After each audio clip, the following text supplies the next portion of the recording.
Before the world learned to write history, it learned how to remember loss.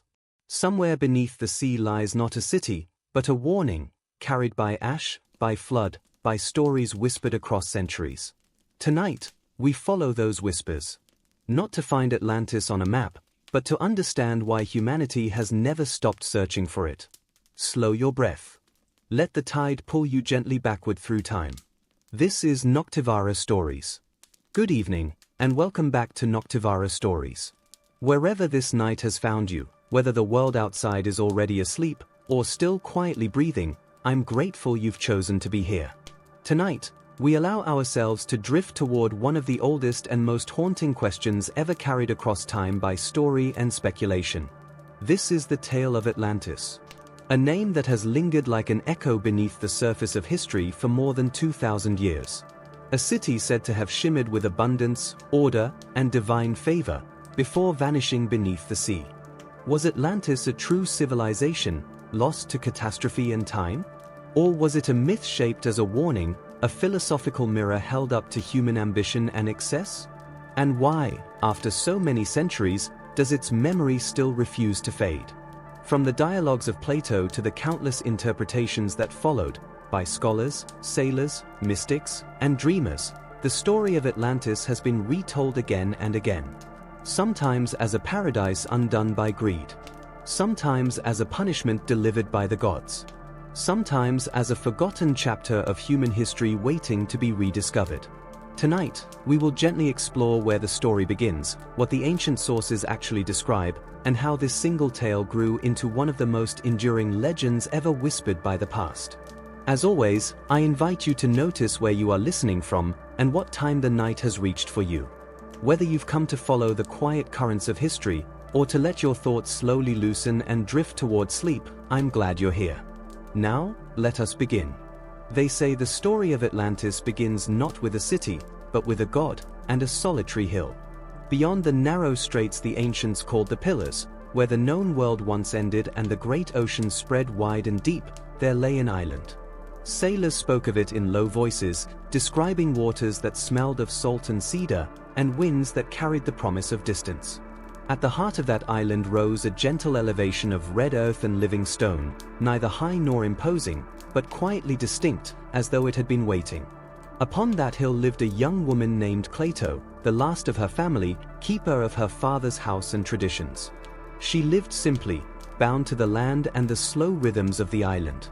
And it was there, in that quiet place, that Poseidon, lord of the sea, first set foot when he still walked among mortals. Something about the hill drew him. Something about Plato held his attention.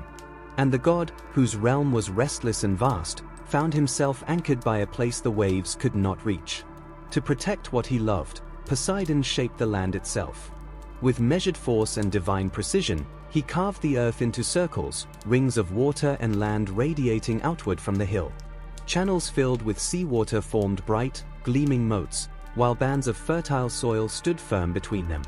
3 rings of water, 2 of land, perfectly balanced. From above, they would have appeared like ripples frozen in time, as though a stone had been dropped into the island and the moment preserved forever. Within the innermost circle, Poseidon built a sanctuary for Plato. He planted a grove where the air remained cool and gentle, where leaves whispered even when the wind was still. From the rock itself, he drew forth 2 springs, one warm, rising with soft steam in the early morning light, and one cold, clear, and sweet, fit for drinking without fear. Long after, people would say that bread baked with that water tasted richer, and wine aged more kindly. Small miracles, perhaps, but lasting ones.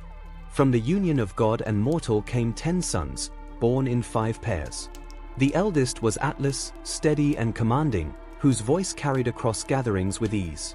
Poseidon gave him dominion over the entire island, naming him first among his brothers. The ocean itself would bear his name, and sailors would speak of the Atlantic long after the gods had grown silent. The remaining sons were given lands of their own and charged with a shared duty, to rule in harmony, to honor their bond, and to bend to Atlas when judgment was required. Their authority was not merely law, it was blood, and it shaped the destiny of the island. The land responded with abundance so generous it felt almost deliberate. Dark, fertile soil by the rivers. Light, sandy ground beneath the pines. Fields of barley and wheat rolled like soft waves in the sun. Vineyards thickened with heavy fruit. Fig and apple trees bent beneath their harvests. Olive groves learned patience, returning it in golden oil that kept lamps burning through long winter nights. In the uplands stood forests of straight timber, ideal for beams and ships alike. On lower slopes, reeds and pale stone emerged, clean-cut and useful. Herds grazed year-round, and wild creatures left their traces along the streams.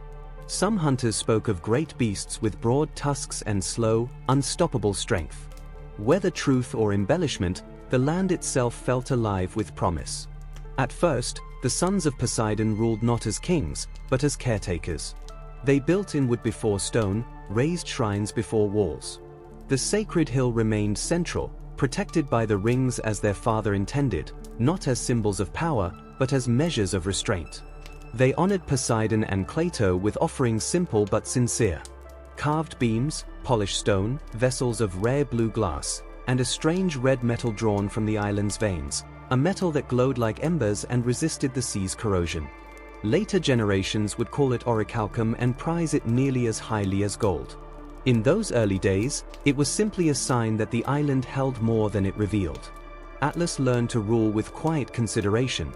Maps scratched into wooden boards showed the hill at the center, the rings surrounding it like questions drawn in lines. Where to build? Where to preserve? How to invite the world without losing the heart of the island? Each decision shaped Atlantis as surely as Poseidon's trident once had. Visitors arrived slowly. Fishermen, traders, wanderers with stories of distant shores. They were welcomed, but not rushed inward. Boats anchored at the outer ring. Water and bread were offered. Messages were carried inward and answers returned. Sometimes, the answer was no.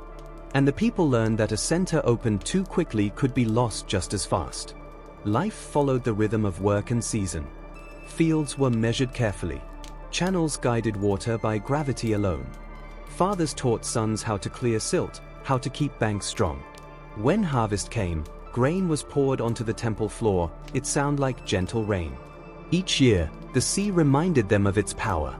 Storms battered the outer harbors, waves rose dark and tall, and families waited inland, listening. When calm returned, the island seemed renewed. The rings remained. The springs still flowed. Barefoot, the people walked to the precinct and gave thanks, not for greatness, but for continuity. And so, the beginnings of Atlantis were not loud or reckless. They were deliberate. A god protected a hill. A woman kept a home. 10 brothers learned stewardship before ambition.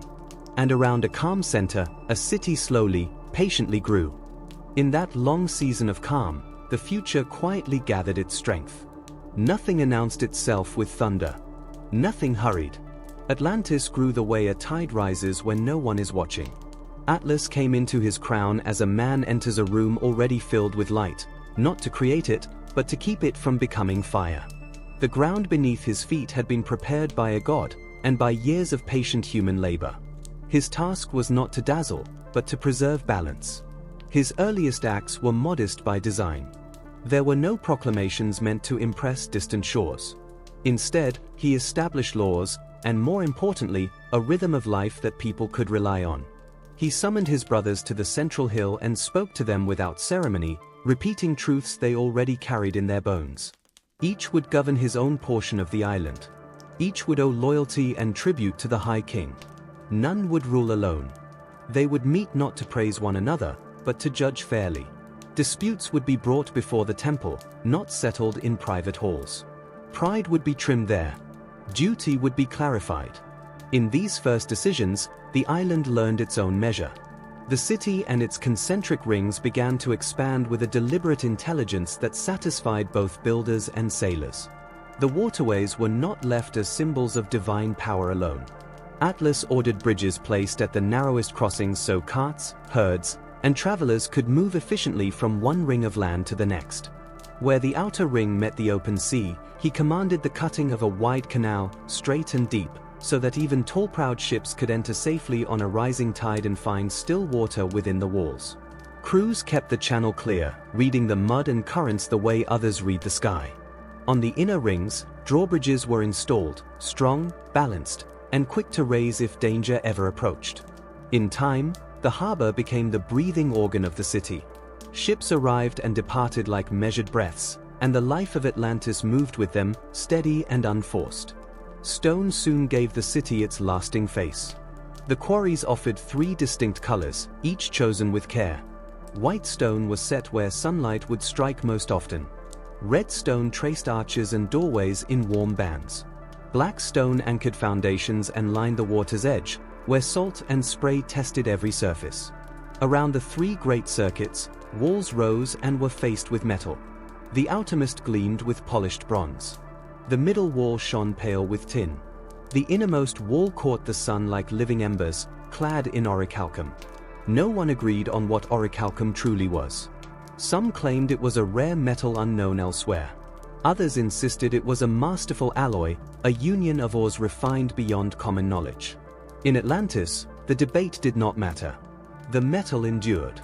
It held its color against sea, air, and weather, and at dusk it made the walls resemble a glowing horizon, as if the city itself remembered sunset. Within the innermost ring, the kings raised a temple to Poseidon and to Plato. It was vast enough to humble the visitor, yet intimate enough to feel sacred rather than imposing. Columns were sheathed in plates of red metal. Beneath the roof tiles lay pale metal sheets that caught the first light of dawn and returned it softly. The floor was paved with white stone veined in blue, like ancient ice trapped in rock. Below, in the heart of the structure, stood the god. Poseidon was shown holding his trident, a chariot behind him, the horses captured mid-stride as though the sea itself had paused to breathe. Around his feet ran a frieze depicting the 10 brothers receiving their lands. Plato stood beside him, one hand raised in blessing. When torches burned there, the gold leaf along the reliefs seemed alive, as if firelight had been persuaded to remain. Atlas ordered the laws engraved upon a pillar of orichalcum in the sacred precinct. That pillar carried more than carved words. It held the island's sense of itself. By ancient custom, every 5th year and every 6th year, the 10 kings gathered there. They came crowned with branches cut from the sacred grove. Together, they hunted a bull, not a tame animal, but one strong enough to resist, one that could still break a man's leg if care failed. They swore by the god, by the pillar, and by the blood of the bull that they would rule justly, keep faith, and punish any king who broke the law. The ritual was unforgettable. The smell of warm blood, the sting of salt in the air, the smoke of burning meat, and nearby the 2 springs, one steaming gently, the other so cold it numbed the hand. Anyone who stood there once carried the memory for life. Beyond the ring city stretched the great plain that sustained the realm. Atlas had it surveyed like a game board, each square measured so water could serve without waste. Straight canals carried timber down from the hills and grain toward the harbor. Barges moved along the rivers, guided through simple locks worked by men with poles. Fields were laid out in long rectangles, bordered by earthworks that held back floods and stretched water through dry months. Commons were measured and recorded. Herds grazed by rule. Forests were cut under strict law, no beam for a palace unless twice as many saplings were planted in return. This was not ceremonial piety. It was practice. Within a generation, the land repaid what had been asked of it. The island's depths yielded copper, tin, black stone that took a sharp edge, and from deeper seams, the red metal beloved by jewelers and armorers. At first it was reserved for temple and wall. Later it spread through daily life. In the marketplace at noon, red glimmers caught the eye, rings, buckles, bowl rims, scabbard fittings, nails binding ship planks. Smiths taught apprentices how to heat and fold the metal so it would not crack when the seasons turned. When storms struck the harbor, those fittings held. Order flowed downward like water over terraces. Each of the 9 princes maintained records of men, fields, flocks, and tribute. They came to the central hill not only with goods, but with reports of how their people lived. Atlas cared little for ingots alone. If a village sent wealth while its roofs leaked or its well turned brackish, he was unsparing. Brothers were sent back into the night with orders to mend causeways or cut new channels before the rains. Daily life in the ring city followed this same logic. Markets and stoves were placed where trade flowed easily. Smiths worked where charcoal smoke already lingered. Tanners stayed downwind. Potters worked near clay. Schools stood on higher ground where breezes cooled the air. There, children of farmers and sailors learned to count, to read, and to draw simple maps that taught the difference between flood and irrigation, harbor and shoal. Atlas decreed that first fruits and first grain be brought to the precinct. It filled the temple, but more importantly, it taught that harvest was a shared fortune. Festivals preserved reverence without fear. On the day of the springs, warm and cold waters were poured together on the temple steps.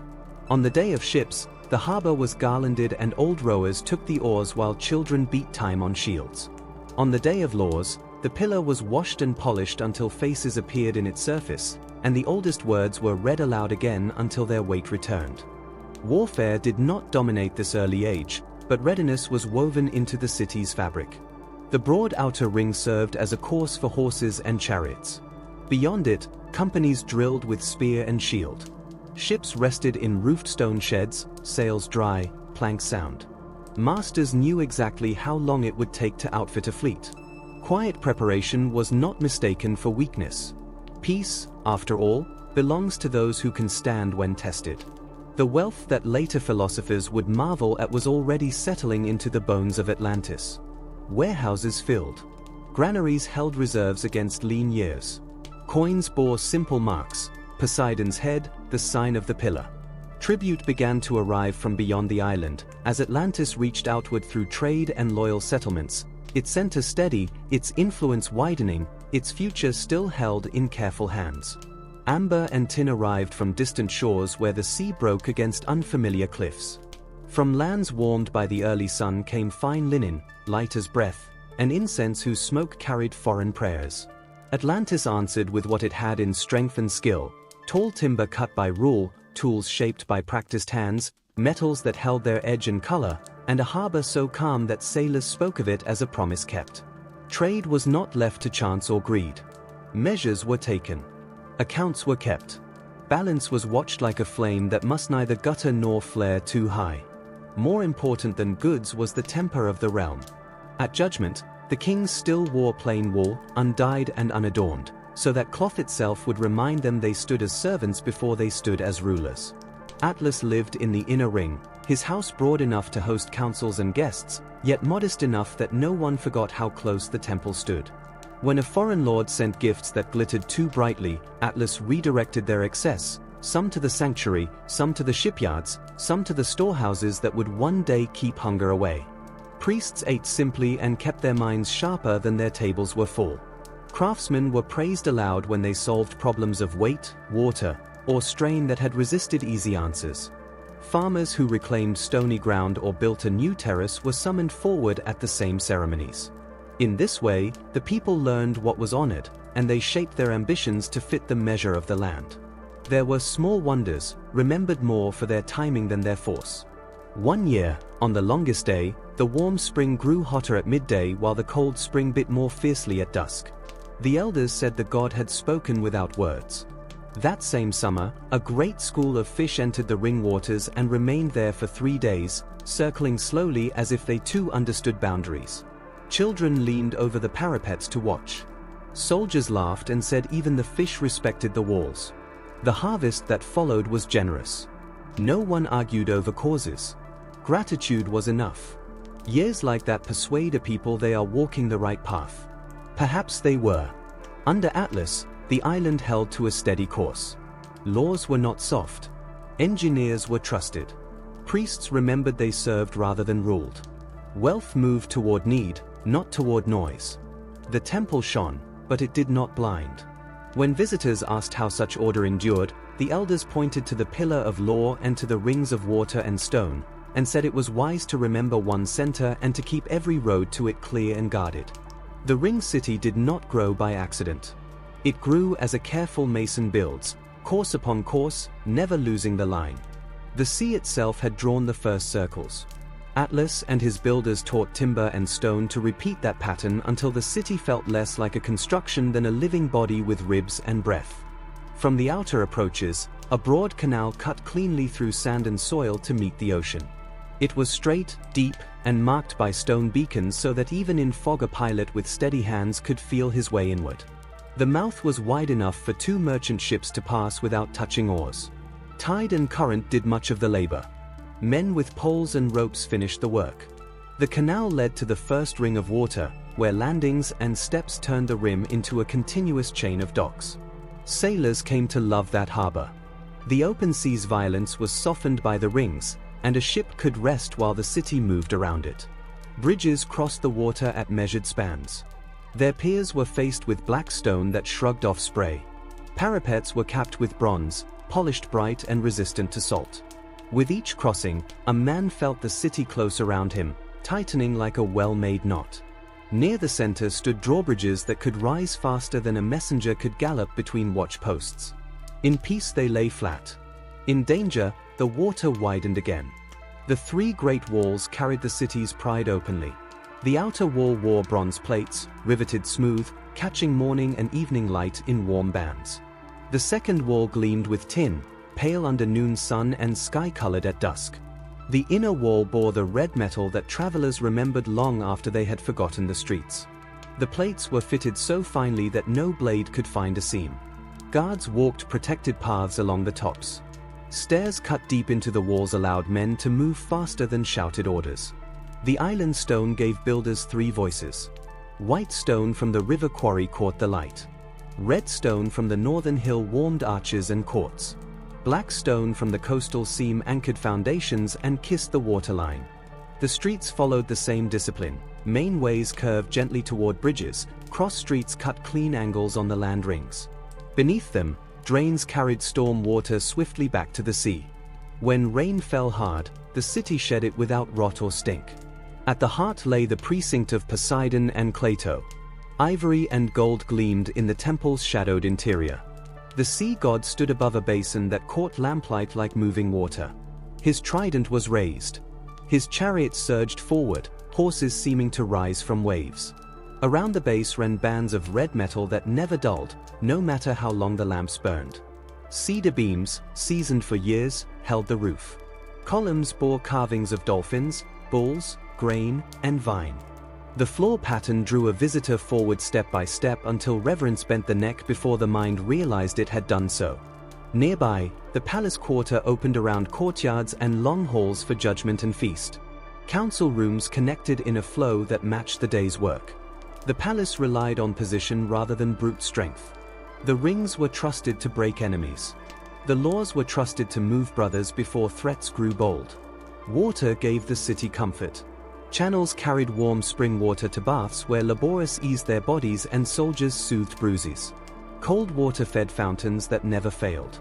In summer they drew children and elders alike. In winter, steam softened the wind's bite. Stewards kept tablets naming every valve and slope. When a line clogged, crews arrived before complaints finished forming. Ship sheds were carved into the stone of the outer ring. Under those roofs, vessels rested without rot. Hinged doors sealed out salt. Rope makers worked in measured lanes. Sail makers spread canvas in wide courts. Carpenters tracked seasoned planks against future need. The navy lived as daily labor, not ceremony. Markets filled the ring nearest the outer wall. Fish lay on wet tables sloping to drains. Grain arrived by barge from the canals. Potters stacked jars high. Smiths sold nails by weight, knives by balance. Jewelers displayed red metal work and promised its color would endure sea air. Awnings softened the sun. Boys swept the ground for bread and watered wine. Theft found little welcome. The watch kept order with firm patience. Even horses had their place. The Broadwater ring served as a course for chariots to learn their turns. Stables stood where wind kept flies low. Grooms kept books of feed and harness. Inspections came on fixed days. Those who passed earned the king's mark and raced during festivals before the pillar. Beyond the rings, the open plain answered the same careful rule, and the island, in all its measures, held steady under Atlas's hand. Canals spread across the plain like a woven net, so that no field lay beyond the reach of water or transport. From the high country, barges carried timber cut to length. From the farms came sheaves bound tight against the wind. Along the banks, willows were planted in patient rows, their roots gripping the soil and keeping the earth from slipping away in flood. The locks were not elaborate, but they were dependable, paired wooden gates, a spillway cut to ease pressure, and a heavy chain drawn across the channel when repairs were needed. Beside the main canal ran a road raised above the low ground. It stayed firm in the wet months, tamped hard and edged with stone where wheels would otherwise carve deep scars. Travelers moved along it with a speed that surprised those who had known only sucking mud or narrow mountain paths. As the city grew more beautiful, it did not forget to be alert. Chiefs of the guard walked the walls at night and counted the lamps at every post. In the palace quarter, the fire watch drilled during idle hours, keeping hooks and buckets ready when kitchens went quiet. At the harbor stood a signal pole where flags spoke plainly to arriving captains, whether the inner bridges were raised, whether space remained at the docks. A ship that entered at sunrise knew by noon where it would draw water and where it would rest through the night. The kings valued such forethought. It spared tempers. It spared silver. At times, it spared lives. Visitors felt the pressure of this order without needing it explained. The rings shaped every hour. One ate, traded, prayed, trained, and slept in places chosen for those acts. No voice needed to shout. The form itself instructed. A farmer could lift his basket of olives and already know the road, the price, and the hour of pressing. A captain could guide his ship up the canal knowing the width of every passage before the bronze of the outer wall came into view. A stranger standing at the center could look outward and understand, in his bones, why the city had the strength to grow wealthy. It was splendid. There is no other honest word. Yet the splendor did not rise from excess. It came from exactness, from a restraint that made later richness possible. The builders who laid those stones may not have thought of pride as they worked, but pride grew all the same.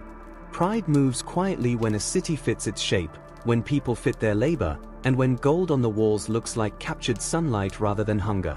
A city can be read by how it spends its morning. In Atlantis, the first hour belonged to the harbor. Before the sun cleared the outer wall, boys with brooms and baskets swept the quays. Lanterns burned low in doorways where scribes sat with tablets and reed pens, recording ships and captains, marking cargo in careful columns, timber and pitch, grain and olives, fish packed in salt. Dockmasters stood at the heads of the piers with staffs in hand and whistles on cords. They placed hulls so none blocked another and counted barrels as they came ashore. One could watch the city think with its hands. Next, the market stirred awake. Fishmongers spread fresh reeds on tables and laid out their catch by size and kind. The smell was clean and sharp with the sea, not rot, and it loosened coins from purses. Bakers cracked the dark crusts on the first loaves, and steam ran down their wrists. On lean days the bread was barley, on generous years it was wheat. It was eaten with olives or with cheese from the upland pastures. Small bowls of vinegar stood ready, and men dipped bread to wake their hunger. Women bargained for copper pins and plain clay cups. Children raced through the colonnades until a shopkeeper snapped his fingers and sent them out to run along the parapet where no harm could be done. Not far from the quays, the smiths kindled their own dawn. Charcoal caught with a dry whisper and roared when the bellows breathed into it. The best forges glowed faintly red from fittings set into the doors and from old work hanging on pegs. 2 jars stood near every anvil, one of water for hard tempering, one of oil for gentler cooling. Hammer blows fell steady and sure, their rhythm carrying from shop to shop along the lane. In Atlantis, the red metal often appeared in small things: a clasp on a cloak, a buckle on a harness, a thin line of inlay on a cup that made even a poor table feel honored. The city's pride lived as much in these details as in the shining walls. The streets were made to move grain as easily as people. Carts stayed to the outer rings until they reached the quays that marked the city like notches on a wheel. From the countryside, barges slid along the canals with loads covered by woven mats. A foreman walked the bank, keeping the tow rope tight as the mule leaned into its collar. The bargeman tested depth with a pole and cleared weeds with a rake at the bends. In dry months, the locks gave a little water here and took a little there to keep the flow even. Canal wardens took pride in sending timber from the hills straight to the ship sheds without once rolling a log across a road. Law was not merely spoken. It was lived as a sequence of steps through the day. Court stood in long halls on the inner ring, shaded by colonnades. A citizen could enter, speak his grievance to a clerk, and have names and charges marked cleanly on a tablet. Judges were appointed by the kings, but their loyalty was owed to the pillar, not to payment. Most penalties were fines or days of labor on public works. Repeated offenses drew harsher answers, sometimes exile, which cut deeper than the lash. To be cast outside the rings meant losing not only a house, but the rhythm that gave work and prayer their sense. That fear preserved peace better than blades. The kings themselves were bound by rule. Every 6th year, and again every 5th, they walked to the temple wearing crowns of green branches and robes without ornament. They hunted a bull within the precinct, not for cruelty, but as a passage from oath to action. Over blood on stone, they swore to uphold the laws carved on the red pillar and to judge one another if need arose. A king who broke the law could lose honor and land. Tradition says it happened more than once. The island learned early that power rots fastest when it excuses itself. Yet life was not all rule and labor. The calendar had its own grace. On the day of ships, painted banners hung from the outer wall and crews processed through the city with oars held upright. On the day of the springs, people brought jars from both fountains and poured them together on the temple steps, steam lifting into the morning air. On the day of games, the broad ring near the wall became a track. Chariots raced in pairs, changing places like birds in flight. Wrestlers met on packed earth, shoulders oiled. Runners circled the rings until the crowd shouted the winner forward to touch the pillar. Prizes were simple: a wreath, a cup, or a seat at the king's table for one feast. The honor outweighed the gift. Education was shared work. Children learned letters and numbers in rooms cooled by sea wind. They drew the rings on wax tablets until they could trace them from memory. They learned the winds, the look of safe water, the feel of a harbor. Shipwrights' sons named timbers by sound. Merchants' daughters reckoned cargo and spotted false weights at a glance. Priests taught hymns and the old stories that lay beneath the city like bedrock. Mariners showed the young how to find the pole star and hold a course when clouds swallowed the sky. The household remained the city's seed. Most homes were built around a small court. Floors were packed clay in humbler rooms, stone where years of labor had paid off. 3 generations often shared one roof. A loom stood in a cool corner. A mortar rested near the door, where grain was ground in the fresh morning. Shelves held cups, a lamp, and a small figure of Poseidon or a household spirit. When a child was born, the father set a dish of honey before the tiny altar and asked only for steady breath and a strong back in the years ahead. When death came to a household, it was met without haste. The family washed the body with water drawn from the cold spring, careful and reverent, and kept watch through the night. They did not whisper only prayers. They told stories, some sharp with truth, some softened by laughter, because memory was believed to keep the dead company until dawn. Grief was allowed its weight, but it was not permitted to empty the house of warmth. Life at the table remained plain and sustaining. Most days offered fish and barley bread, baked dark and dense. On better evenings, goat or young kid simmered slowly with onions and bitter herbs until the meat surrendered. After festivals, there might be beef, portioned out from the precinct, because sacrifice was understood to nourish the people as well as the god. Oil glossed the bread. Figs brought sweetness without excess. Wine was thinned for daily use and left strong for rites and oaths. Salt came from the pans beyond the fields. Honey arrived from hives kept under thyme and sage on sun-facing slopes. A guest who stayed long enough came to believe that the island itself understood how to set a table where nothing was wasted. Craft gave Atlantis its quiet elegance. Potters mastered a slip that fired to a soft sheen and accepted red pigment without blur. Stone carvers shaped black rock into seals so precise that a ship pressed into wax showed every plank and peg. Weavers produced cloth that held tight against wind for sails, cloth that draped gently for robes, and patterned borders that marked a family's name from across a court. Wealth moved into such work without impatience. The kings did not dress as laborious, but neither did they shout their rank in color or cut. Their garments spoke softly. Rings and collars carried the red metal in ways that were felt before they were noticed. A court that understands restraint in display can survive abundance without losing itself. The army and the navy were not mouths that devoured the city's strength. They were trades that fed other trades. Shipwrights taught measures by memory and rule. Oars were matched by weight. Sails were folded, salted, aired, and folded again. Captains trained new crews to keep stroke by song so that rhythm would not break when seas turned ugly.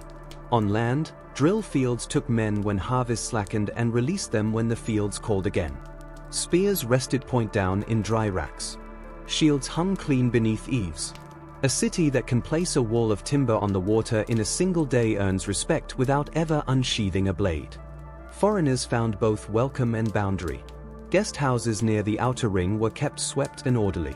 Interpreters sat beside the scribes at the quays and earned their keep by smoothing tongues and tempers. Customs claimed what was fair and no more.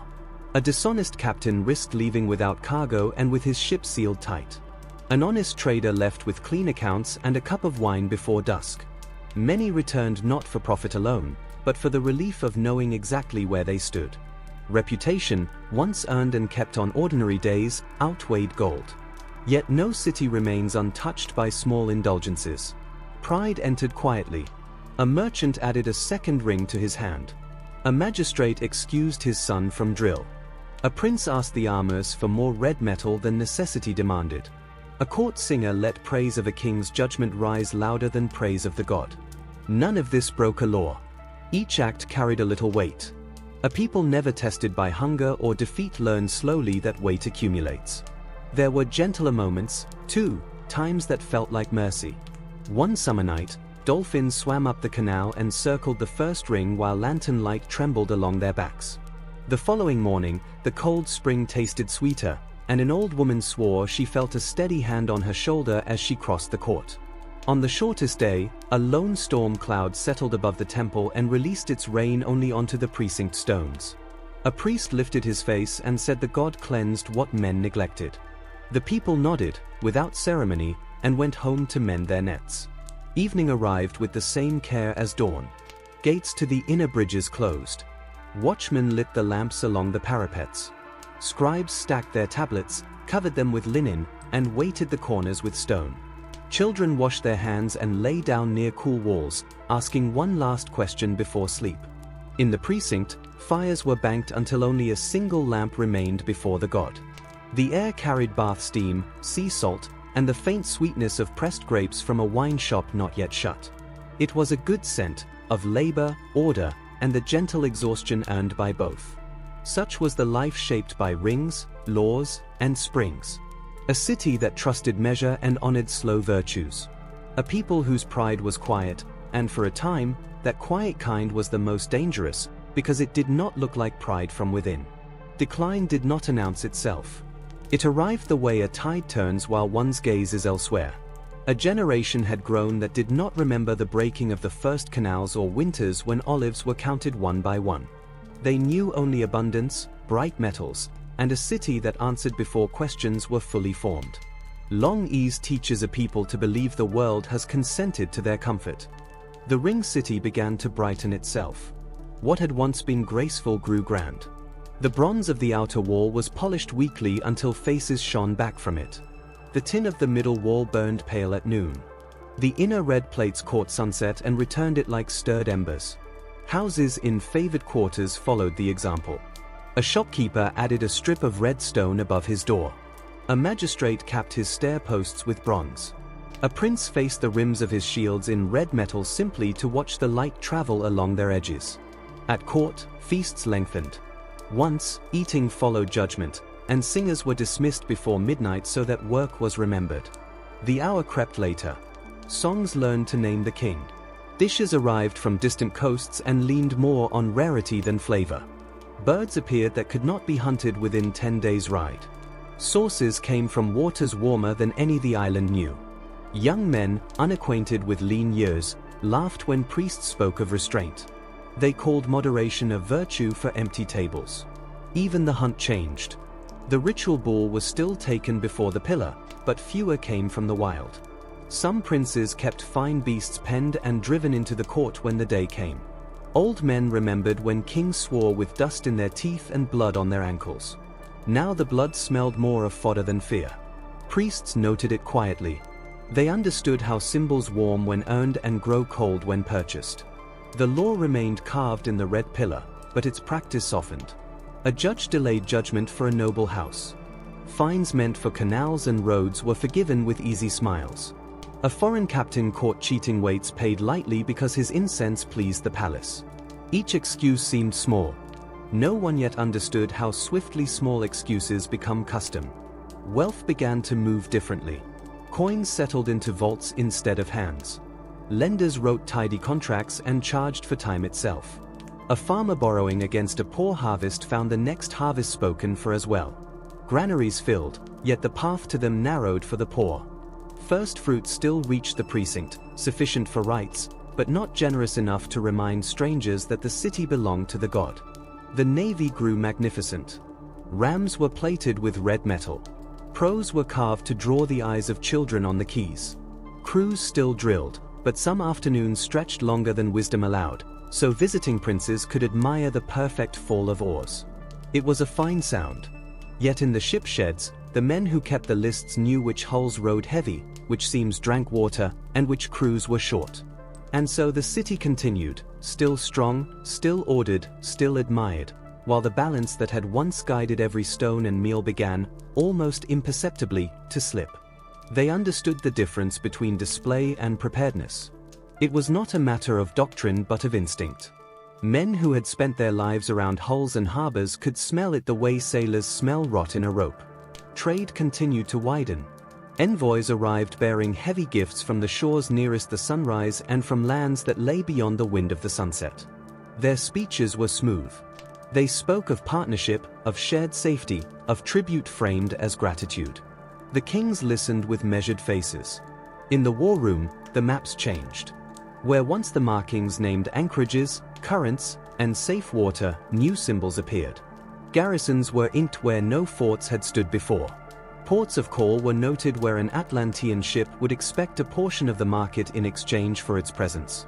A proud city tells itself that such arrangements are friendship. Those who count the coin understand the difference. It is difficult to persuade a confident people that something has begun to slip when everything still appears whole. The fields remained green. The harbor stayed crowded with masts. The walls continued to gleam. Festivals came and went on their appointed days. The kings still wore plain wool when they swore their oaths. The pillar remained red, dense, and breath-stealing to any man who stood too close. And yet the old patience thinned at the edges. A judge grew sharp with a clerk who brought a dispute from the river wards, something that once would have been settled with a coin and a handshake. A captain struck a sailor for letting the rowing song run ahead by half a beat. A prince frowned when a priest asked him to set aside his ring at the council table. Small things, and the city was full of small things. Later philosophers would tell the story cleanly. They would say that the divine portion of the king's blood diminished, while the mortal portion grew strong. They would write that the Atlanteans came to love honor less and wealth more, that they forgot the law of their father and admired the ring walls for their beauty rather than the burden those walls represented. Living through it, the change would not have felt so clear. It would have felt like weariness after a long day. Like a hand that no longer closed quite as firmly. Like the wish to be praised before the labor was finished. Ambition sharpened in rooms where the lamps burned late. Councils met without full attendance and produced decisions that were later presented as inevitable. On the Great Plain, new roads appeared with a speed that exceeded their need. Garrisons rose where threat was faint. Taxes in the outer lands were gathered with a heavier hand. A few island families came to own 2 houses and 3 storehouses where one had once been enough. Country estates began to resemble small courts, complete with private baths, private singers, and tables that drew more guests than a village feast. There were warnings in the land itself, though men are skilled at forgiving what does not yet wound. The island shuddered at times, just enough to make doors creak and oil lamps quiver. The tremors passed without harm. Children laughed when cups rattled on the table. Men reminded one another that the earth has a sleeping strength, and that stirring did not mean weakness. One winter, the sea climbed higher and gnawed at the dunes beyond the fields. The canal wards planted more willow along the banks and advised that a few extra hands in the wet season would hold the water fast. The kings nodded and made a note for later.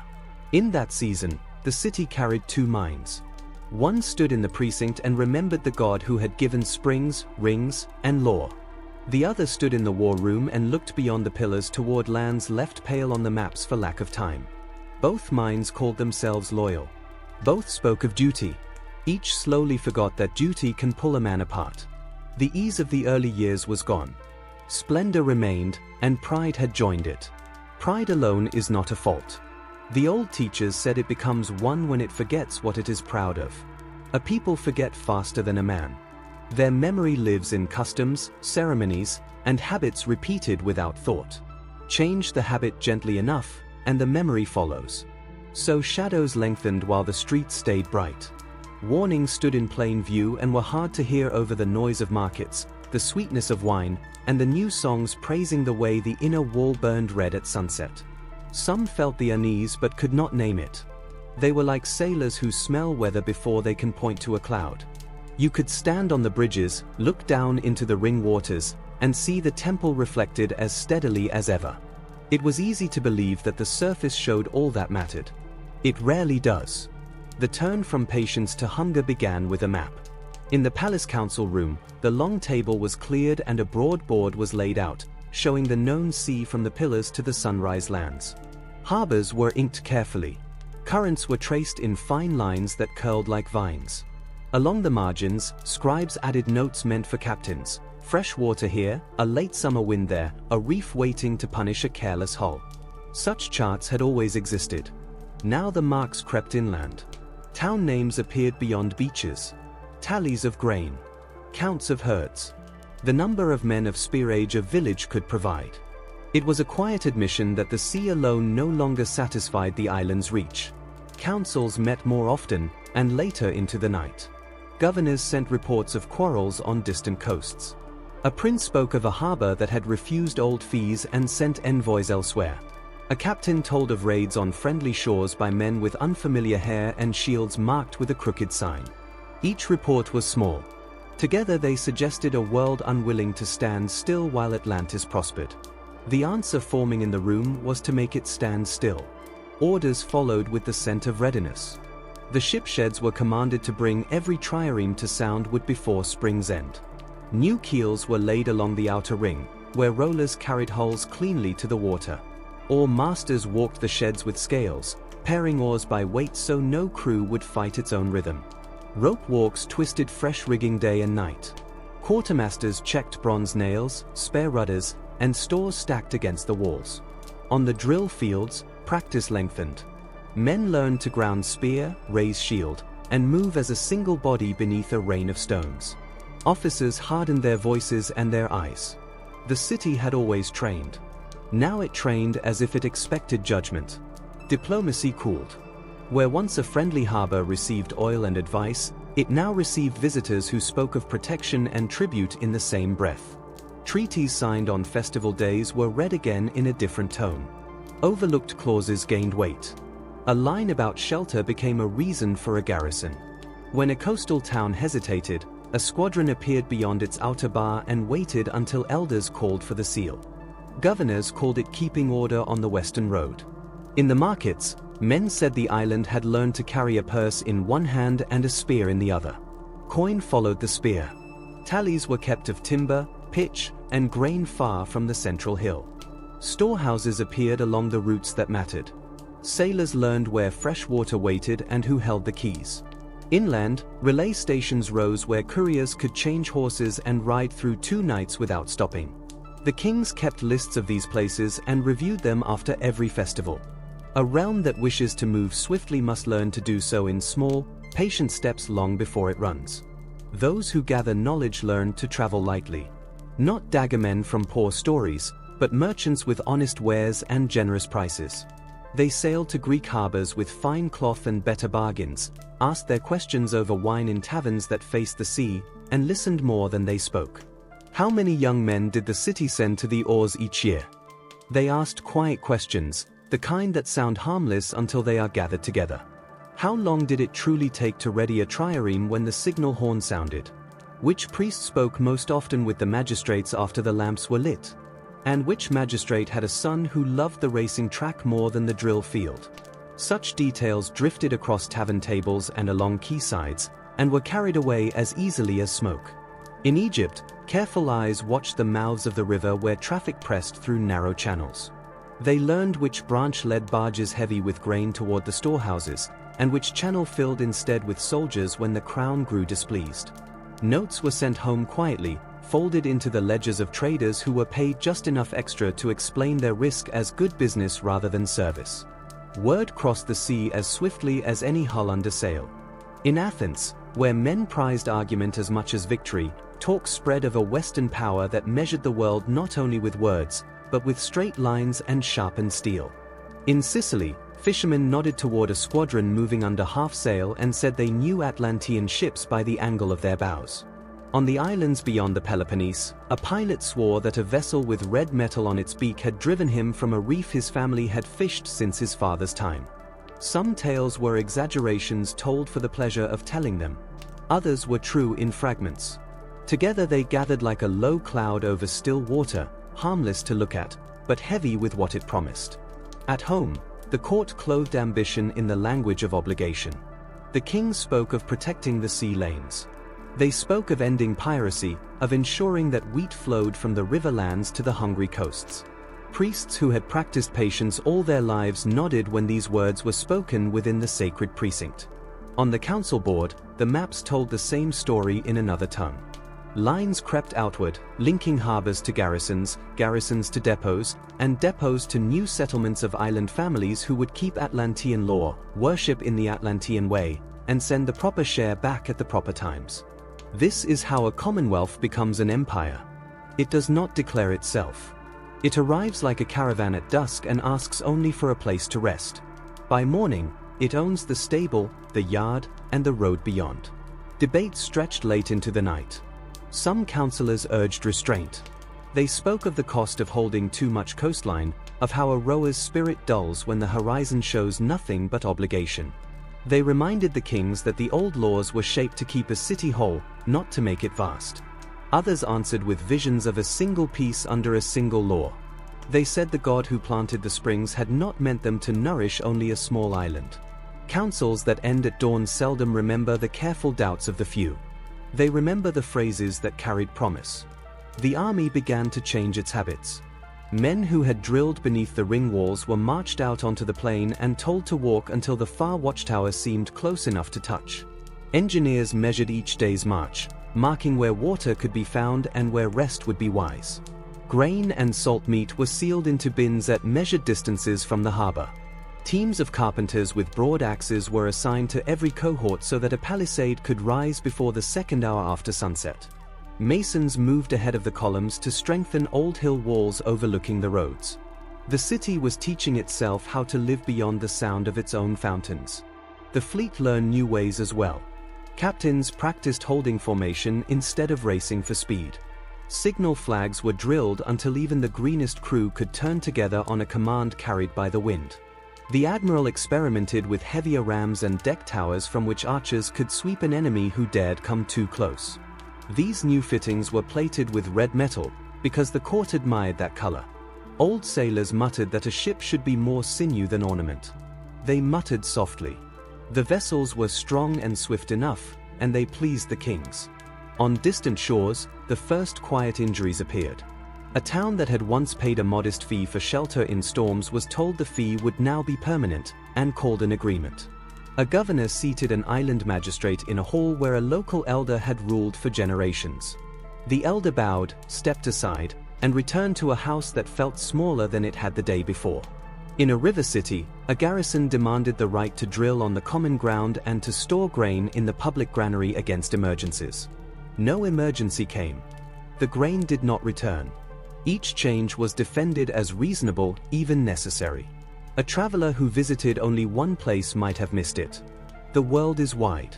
Patterns reveal themselves only to those who stand back. Even as the empire took form, the island assured itself of its moderation. A prince pointed to docks made safer by an Atlantean patrol. A merchant counted the coins saved when raiders were driven away. A priest spoke of improved rights and calmer coasts. These things were not untrue. Truth often lives comfortably beside the stories we tell to excuse ourselves. The Greeks listened beneath their porticos and among their fish stalls. They weighed pride against caution. Some were tempted by promises of calm seas and reliable trade. Others spat and said a calm sea is a dead one, and that any people who allow another to write their laws earn the sleep that follows. In Athena's temples, men prayed for wisdom. In the wrestling yards, boys watched the western horizon as if strength alone could bring news. A rumor sharpens when it is given an enemy. Atlantis was giving it a face, a name, and a fleet. The island did not hide its actions. Ships and soldiers make noise. Barrels of pitch thunder across planks. Fresh-cut stone shows its pale face even to strangers. Instead, Atlantis trusted that the sheer scale of its power would make its purpose seem natural. The city had long lived by measure. Now that same instinct whispered that more was simply the correct size for a realm that had outgrown its beginning. It is easy to mistake appetite for destiny when every plan unfolds on time. The old teachers would have named this the hour before the storm. Streets still shone. The pillars still caught lamplight. The springs still ran warm and cold. Beyond the rings, the lines on the council board had stretched as far as the kings dared without openly declaring war. The final step, they believed, could be taken with steady hands. They forgot that the sea waits for moments when steadiness is not enough. War began as storms do, not with thunder, but with a change in the air felt first by the oldest fishermen. The council board shifted its meaning. Routes once drawn for trade now bore the weight of marching orders. Admirals presented tallies kept through peaceful years. How many crews could row a full day without breaking rhythm? How many hulls were tight in their seams? How many spare oars rested in their racks? Quartermasters laid out lists of salt, grain, meat, and pitch. The master of the rope walk named how much fresh rigging he could deliver by the next moon. The numbers did not sing. They spoke plainly. The island was ready to discover what it had become. The summons went out to the 10 regions. Each prince sent his muster along the canals and rowed toward the ring city, where sheds and wharves swallowed men and gear without pause. The harbor that charmed the eye on calm days transformed into a machine. Triremes slid into the light one after another, their rams newly burnished. Barges loaded amphorae of water and sacks of meal. Marines checked their shields along the quays and tied helmets to cuirass straps so the heat of August would not steal them. Slingers counted stones in leather pouches. Archers warmed their fingers over small braziers before dawn. Orders were spoken by men who had prepared for this hour since boyhood. The first wave would move south and east along familiar lanes. The second would press toward the rich river lands to show the flag and measure the banks. A third force would hold west of the pillars, guarding the heartland while the greater work unfolded. The schedule read like a ledger. The tide would turn in the second hour. The wind was expected from the north before midday. If the swells sharpened after dusk, the fleet would rest in the lee of the Long Island and let the sea spend its strength. Men were told to sleep in watches, to keep the oars dry until speed was truly needed, and to trust the signals when they came. Such instructions carried a quiet authority. They were the kind that steadied the heart because they had been spoken before and proven true. The armada that passed through the outer canal that season was the greatest the island had ever committed to the water. Its order alone seemed to calm the sea around it. Warships at the front moved with the alertness of trained animals, adjusting course without fuss. Behind them, the transports followed at measured intervals, spaced so that no sudden shift of current could press one hull against another. The admirals had chosen carefully. Their boldest captains rode the exposed flanks, while the calmest, most patient men held the center where a single mistake could ripple outward. Signal flags climbed and fell along the masts like a language spoken in cloth. Within the ring waters, the surface barely stirred. Then, one by one, the ships cleared the mouth and felt the cleaner lift of open sea beneath their keels. Their first course bent southward, toward the long desert coasts where a green river cuts through brown land and pours its richness into the sea. Atlantis had traded there for generations. Its captains knew the mouths of the river as well as their own harbors. They could tell one branch from another by the color of the water, by the way driftwood spun or slid at the bars. This time, they did not enter. They stood off and counted barges, guards, watchtowers, and the rhythm of patrols along the banks.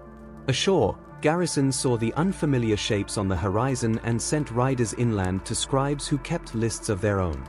When the Atlantean envoy finally landed, he wore no ornament. His cloak was plain, his words firm and measured. He spoke of securing the sea lanes, of a modest fee that would ensure protection, of an old treaty that had been neglected rather than broken. The papers were laid out neatly. The local governors looked past the words to the ships that framed the river mouth. They chose as men often do when tomorrow feels uncertain. They agreed to the levy, and to a right of anchorage that allowed the island to place its first markers at the river's edge. The agreement was named Friendship when the seals were pressed. It felt heavier than that when the ink dried. From the riverlands, the first wave curved along the coast toward the scattered islands between the Sunrise Sea and the Great Gulf. These were places accustomed to balancing one power against another. At dawn, a squadron would appear just beyond a harbor, the rising sun catching red on the metal plates of the rams. Elders gathered on the shore with straight backs and careful faces. The admiral asked for pilots and provisions. The elders asked what would be given in return.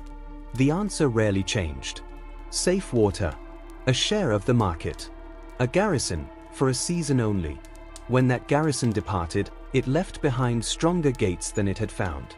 As the first wave secured its anchor points, the second turned inward, toward the crowded waters of the Middle Sea. Old charts from the island council room traced familiar routes to the great islands and to the long peninsula shaped like a boot. These seas were thick with harbors that knew more wine than law. Raiders thrived in coves no outsider could find twice. Atlantis answered with fast hulls, sharp oarsmen, and captains who solved problems with their hands rather than their voices. In Sicily, they trapped a nest of pirates by driving them into a bay with a narrow throat, then sealing the mouth with ships lashed stern to stern. When the trapped men tried to swim out under cover of night, Marines met them in the water and hauled them aboard. The choice offered was brief and final: serve under rule, or hang from the yardarm with knives still on their belts. By morning, the markets were already saying that calm had returned to a forgotten coast. Along the Tyrrhenian shores, the island showed another face. There were towns there that could raise men with round shields, short swords, and a willingness to use both. Atlantis landed in disciplined lines rehearsed 100 times on the drill fields. Shield to shield. Spear angled forward. The first clashes taught respect on both sides. Word spread quickly when a hill fort loosed a storm of javelins into a camp and killed men whose names were known across the fleet. The reply was deliberate. Engineers cut a ditch and raised a wall in a single day. Slingers stood behind it and returned the greeting, this time with stones shaped and smoothed for purpose. When the hillmen descended again, they met patience instead of panic. Afterward, commanders walked the line and laid hands on the shoulders of those who had held when holding mattered most. Those touches carried men through the rest of the campaign better than pay ever could. By then, rumor had grown heavier in the east. The islands beyond the Peloponnese had always been careful watchers of the horizon. They spoke of a rhythm that did not belong to trade, ships that kept formation, flags that repeated the same patterns, crews that sang in time even when the wind rose and the seas shortened.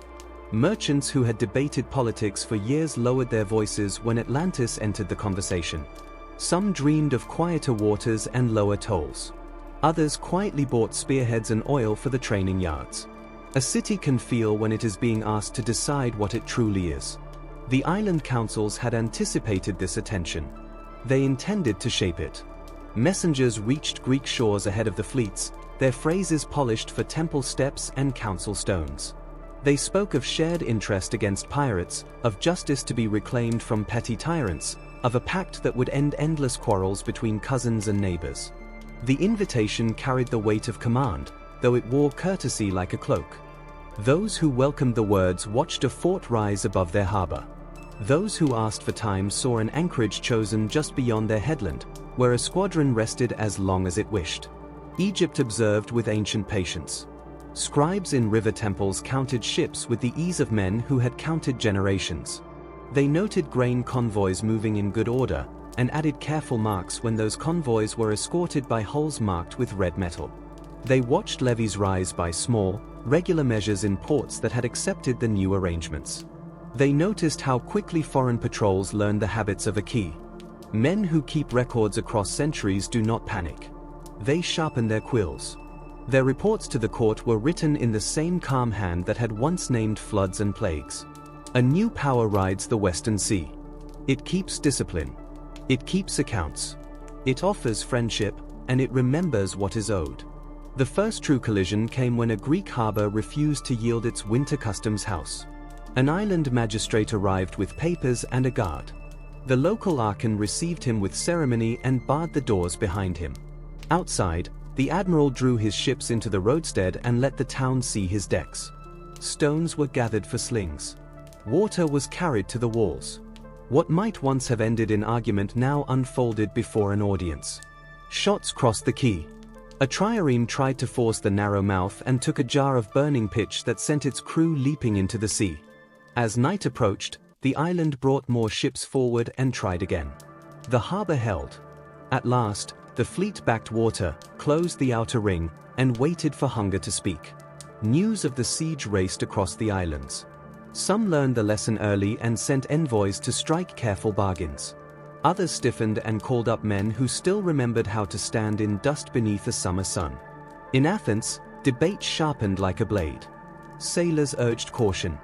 Young men with fresh scars demanded a stand worthy of memory. Priests spoke of wisdom and restraint. Generals quietly checked ore lists and timber stores. The city that loved reason was preparing for a trial that reason alone could not resolve. All the while, the island fleet did not stop. One squadron stretched across the Gulf and touched ports long tied to Athenian trade. Another climbed the chain of islands toward Attic waters. They did not anchor beneath walls. They lingered just beyond, measuring the shore, the mood, the silence. A people accustomed to being courted knows when it is being weighed.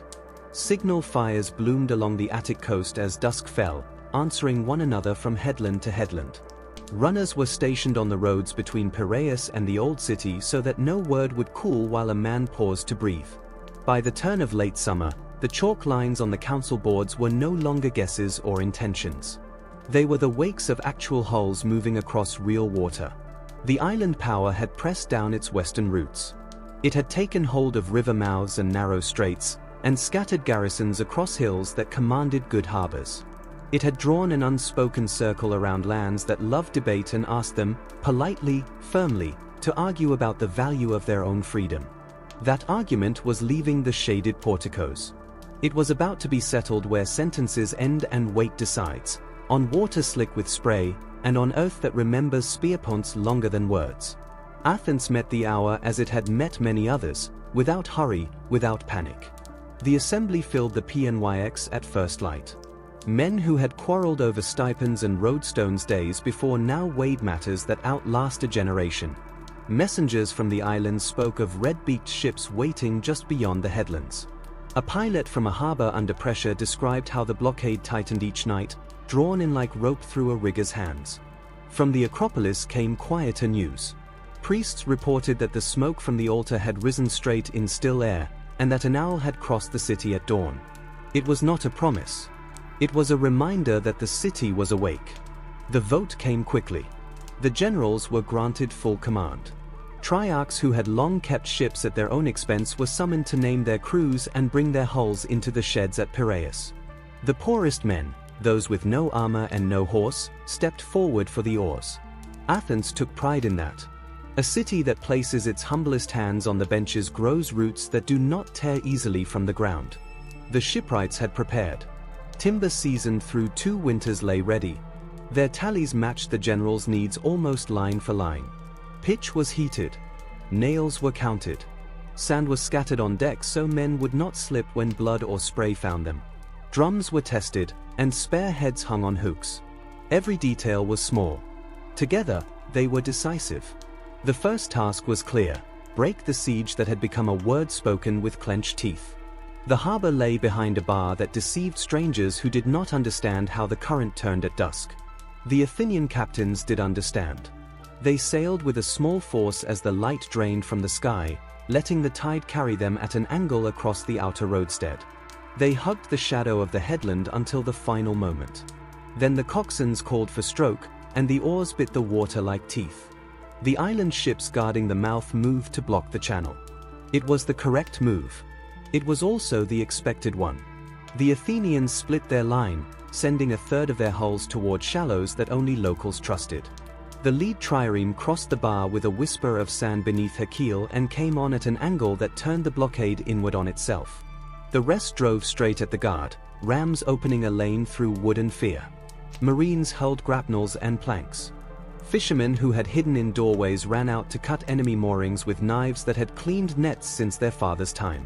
By morning, the market knew the strait was open again, and that the jars in the customs house would be counted by the city that had built it.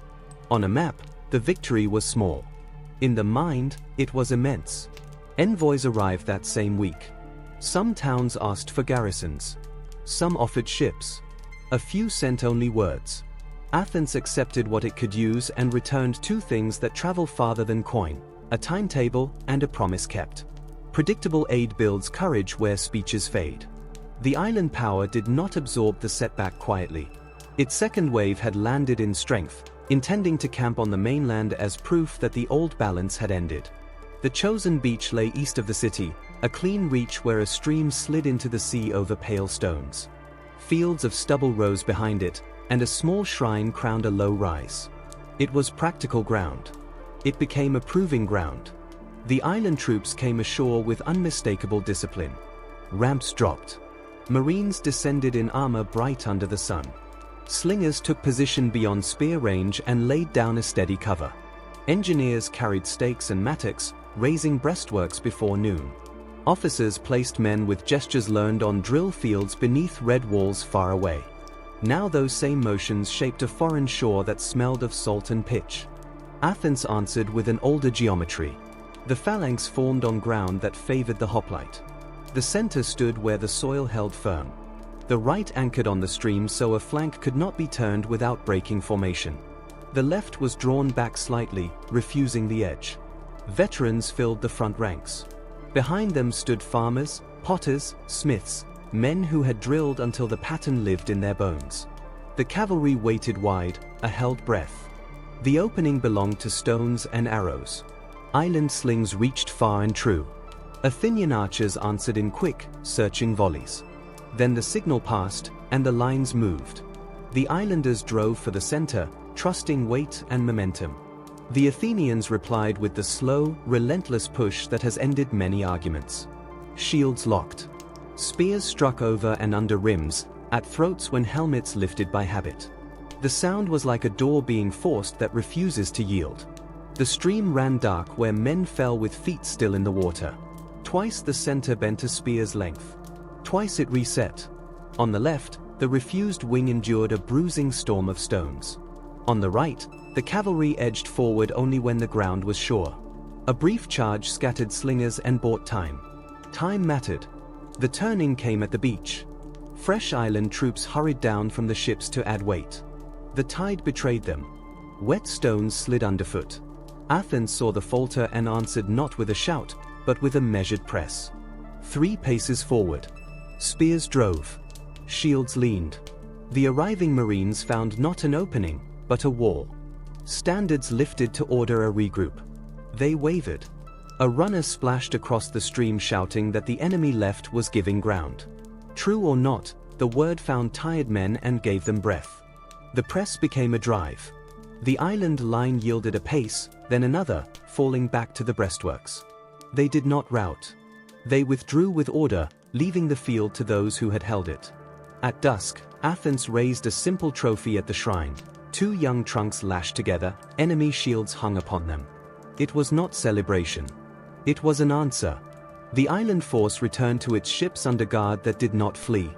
The war, they judged, belonged to the sea. It did. And it belonged to Athens as well.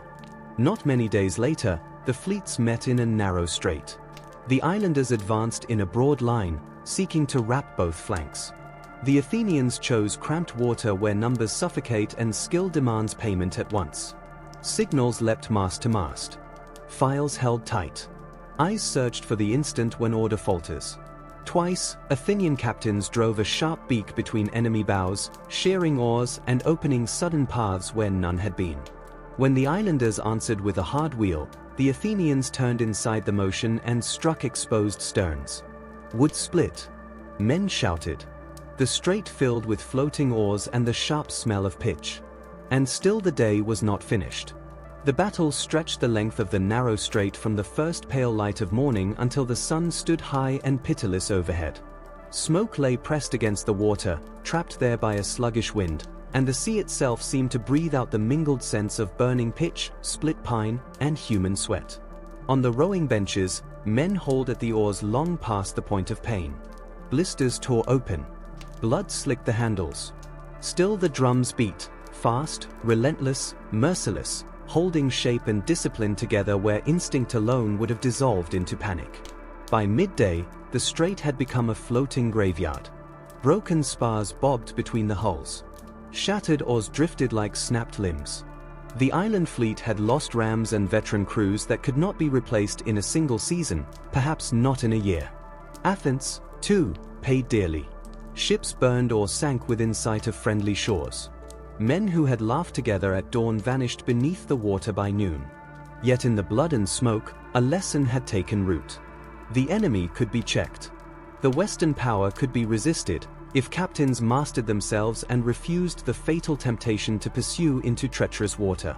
When the afternoon wind finally freshened, the Athenian commanders gave the signal to withdraw in good order. They backed toward their anchorage and locked hulls together, prow to prow, forming a floating wall bristling with spears and shields. Lines were thrown. Knots were set. The formation held. Across the water, the island admirals studied that wall and measured its cost. They chose restraint. With wounded ships in tow and damaged rams hanging useless, they turned away toward the open sea. The engagement did not end the war, but it ended a dream. Across the Greek world, word spread with the speed of fear and hope combined. The great power from the west, so long assumed unstoppable, had been halted by a city that refused to surrender its straits or abandon its beaches. Towns that had hesitated now acted. Grain shipments arrived without bargaining. Young men volunteered before envoys could even ask. Spartans, who mistrusted Athenian speech and custom, nevertheless sent iron-hard veterans to guard mountain passes where a landing force might test its luck. Islanders launched swift light boats to shadow the enemy fleet and relay warnings by fire from headland to headland. The loose web of alliances that so often frayed under strain now tightened, bound by a shared realization, resistance was possible. Athens paid for that realization in blood. Funeral processions wound steadily toward the Kerameikos, day after day. Names were carved into stone. Mothers stood in silence, their faces carved with a dignity no sculptor could improve upon. The city made no pretense that the price was light. Instead, it did what living cities must do. It repaired damaged hulls. It trained raw crews until they could pull and turn as one. It sent envoys back to the liberated harbor with promises not of glory, but of return, and kept those promises to the day. Across the sea, within the ringed island city, the tone of the councils changed. Men who had once spoken easily of destiny now spoke in units of grain and spans of time. Garrisons demanded steady supply. Captains asked for oarsmen they could trust with their lives. The red metal pillar in the temple still shone beneath the lamps, but its inscription no longer sounded like a boast. It read now like a warning. Power that had expected a procession had found a contest. A realm that preferred careful plans had encountered an enemy who could red water and weather and bend both to purpose. Thus the war settled into endurance. The West held its ringed heart and counted its losses. The East held its resolve and counted the days until the next summons. Between them lay the sea, older than both, patient beyond measure. The sea remembers those who seek to master it. It rewards restraint and punishes arrogance. Even as men measured victories, the next reward and the next punishment were already gathering beyond sight. The first warnings came quietly. The warm spring in the sacred precinct ran hotter than it should have for a week, then faded into a dull, tasteless flow. The cold spring took on a flavor neither stone nor iron, something that lingered unpleasantly on the tongue. Fishermen hauled in catches marked by strange lesions from waters that had always been pure. Dolphins, long familiar companions in the ringed basins, vanished without explanation.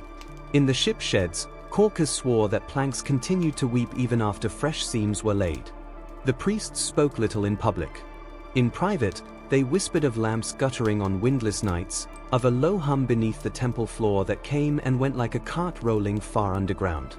The first tremor struck at noon and seemed almost playful. Cups danced. Door frames creaked.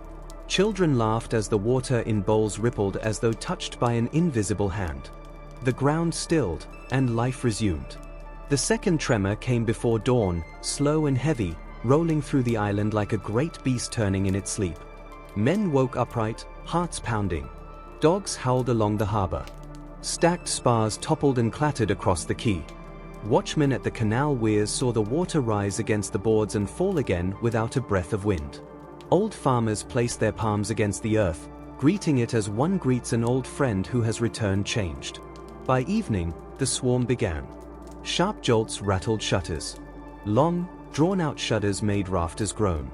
A sound rose from the ground itself, a tone without voice, the earth speaking in a language older than memory. Runners were sent to lock the inner bridges. Harbor chains were lowered. Engineers drained the ring waters to their safe marks. In the precinct, priests fed oil to the altar and kept the flame high. The red pillar gleamed as it always had. It looked like a promise. It looked like a warning that had waited centuries to be understood. Night fell. The third shock struck like a hammer dropped from the sky. Men were thrown from their feet. Roof tiles slid into the streets.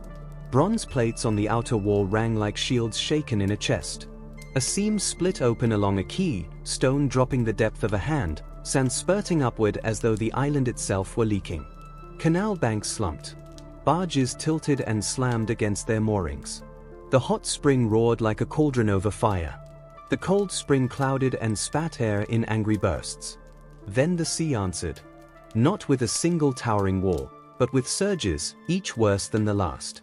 Water fled the ring basins, leaving mud and flopping fish exposed in disbelief.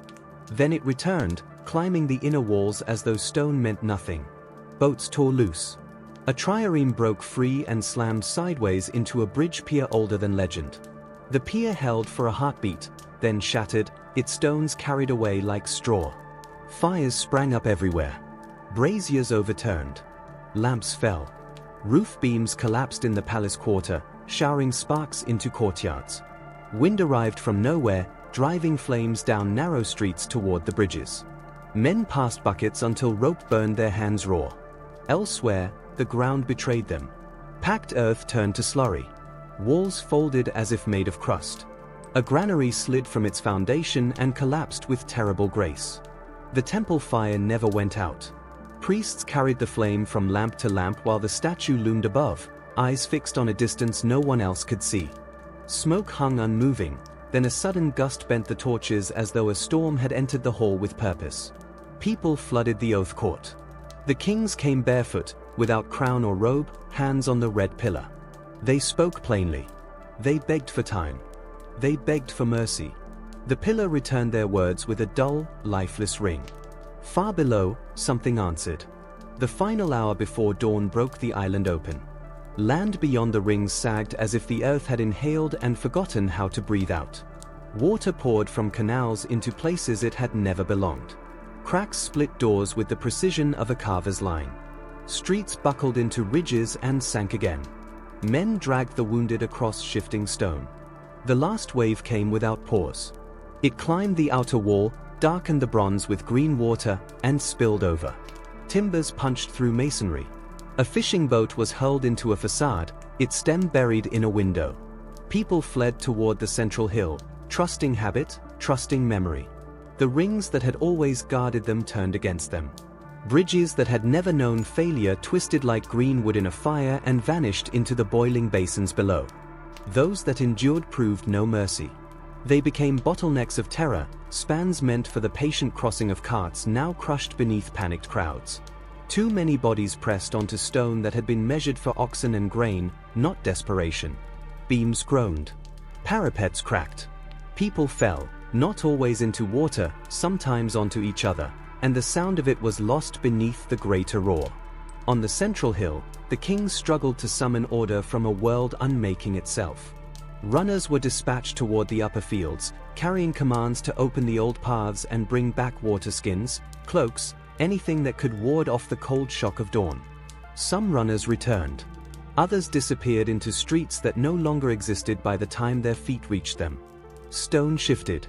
lanes folded. Familiar corners became blind walls. The kings called for the engineers, demanding answers that could not be softened. The men arrived ghost pale, their hair and beards caked with lime dust. They spoke plainly, because lies had no weight left to carry. The inner wall had ruptured in 3 places. The red metal plates, once fitted so tightly that light could not find a seam, hung loose and jagged, like scales torn from a living creature. One drawbridge lay submerged at an angle, its chains snapped. It had become a ramp, inviting the sea inward. When the first weak light crept along the horizon, hope rose with it, and then fled. Far out, a line revealed itself on the water, too straight, too purposeful to be mistaken for a common swell. It advanced with a speed that confused the eye. Before it reached the shore, the sea beneath it withdrew, draining away as though the ocean itself had recoiled. Men felt fear settle in the chest like a stone, heavy enough to steal breath from even the bravest lungs. The line rose into a wall. It carried with it the wreckage of a world, trees torn up by their roots, shattered hulls, roof beams, entire sections of houses still clinging together as if unwilling to accept their separation. It struck the outer city without pause, without hesitation, finding nothing solid enough to deflect it. The rings filled like drums struck by a giant hand. Water slammed into stone, rebounded, collided with itself, and leapt higher still. The sound erased thought. It drowned prayer. It crushed all meaning into a single tearing roar. The temple took the blow. Engineers moved across the broken spans with measured steps, tapping stone and timber with iron poles before trusting their weight to it. These were men who had learned, through hard years, that surprise was the most dangerous enemy left after disaster. Every step was earned. Every crossing deliberate. On a soot-stained wall, they sketched a map with ash, a single descent that still held, a single ascent that led to the last surviving stairway, and beyond it, a narrow reach of water where a boat might land without splintering its hull. That passage became the spine of the evacuation.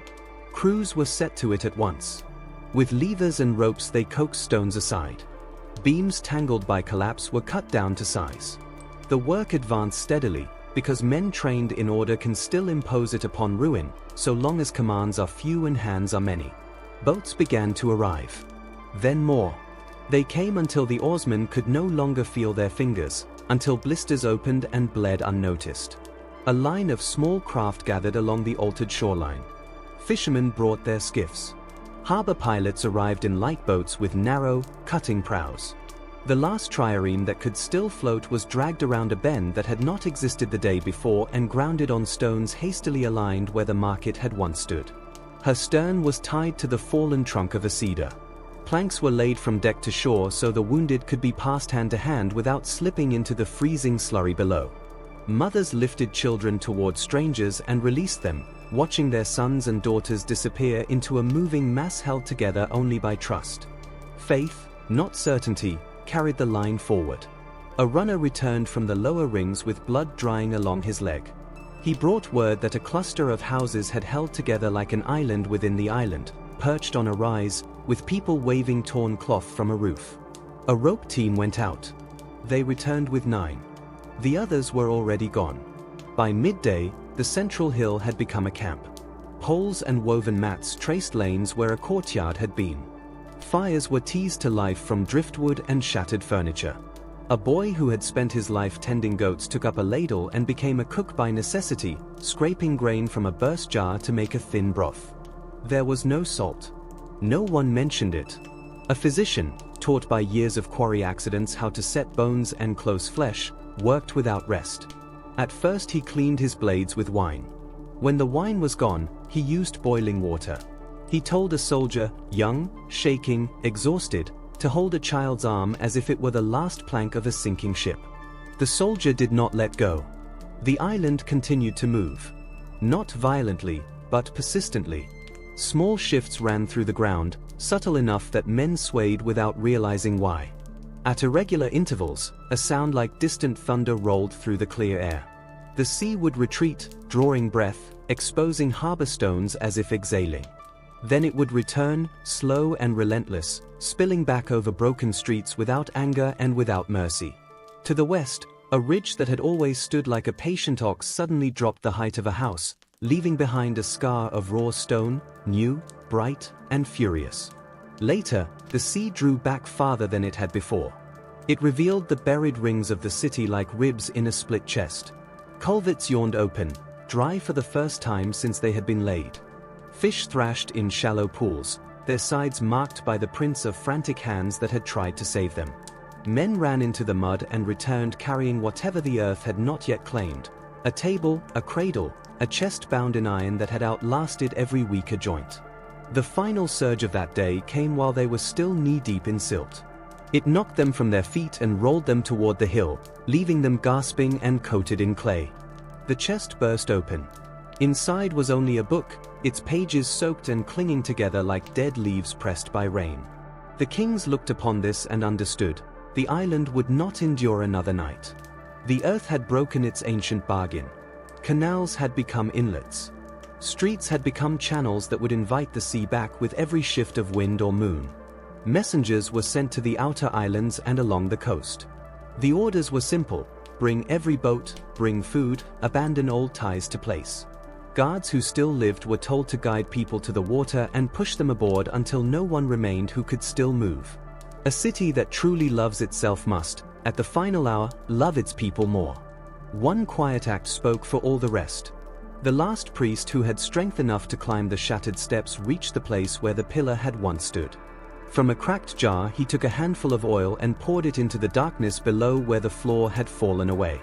He spoke the names that had raised the island from hill and spring. He asked for nothing. There comes a moment beyond prayer, when belief no longer begs, but speaks simply because speech is all that remains. The sun hung low when the final turning began.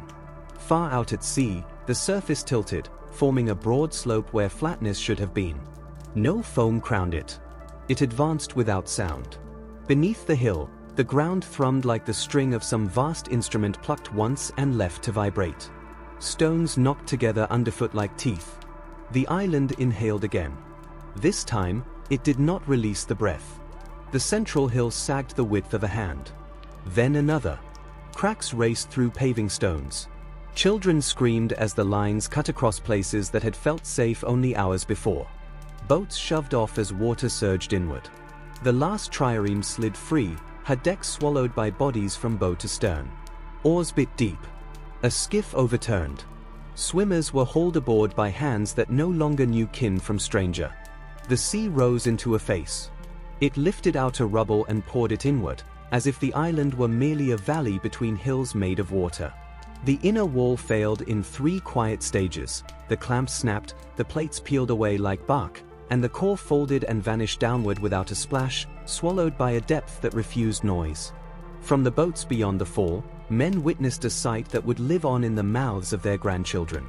The hill that had borne the temple did not topple. It settled, slowly, as though a giant hand pressed upon it. Roofs disappeared.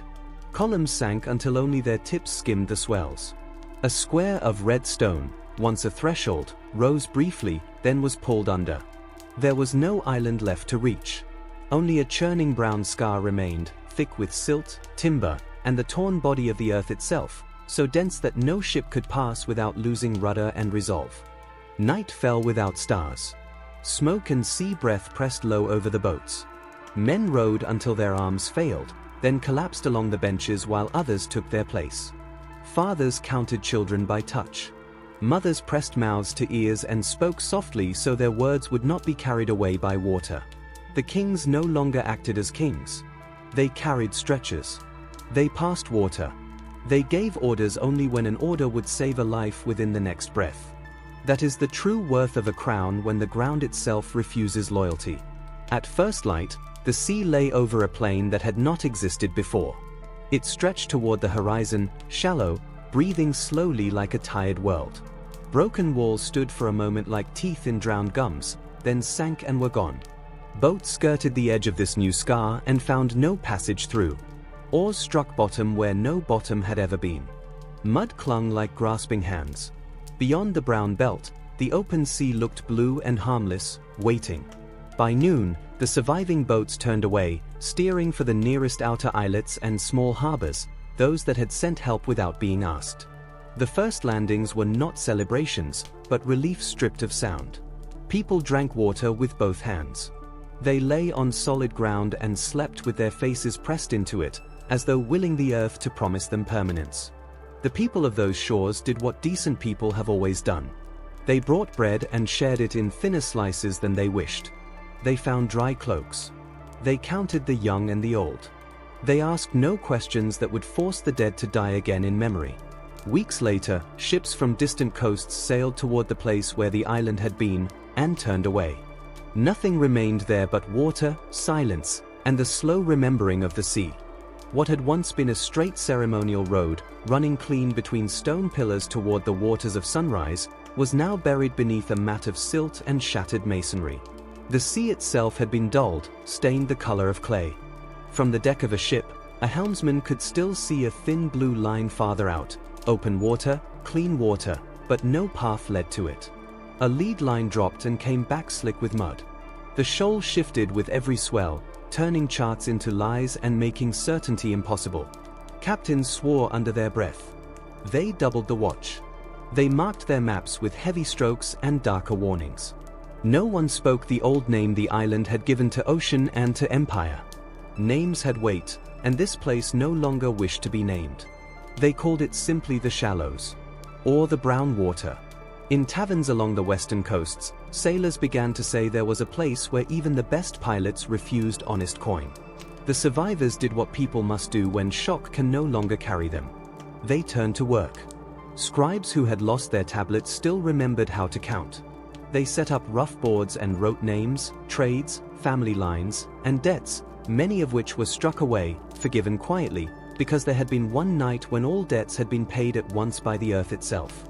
Masons taught island methods of laying stone in courses that could drink the sea and not surrender to it.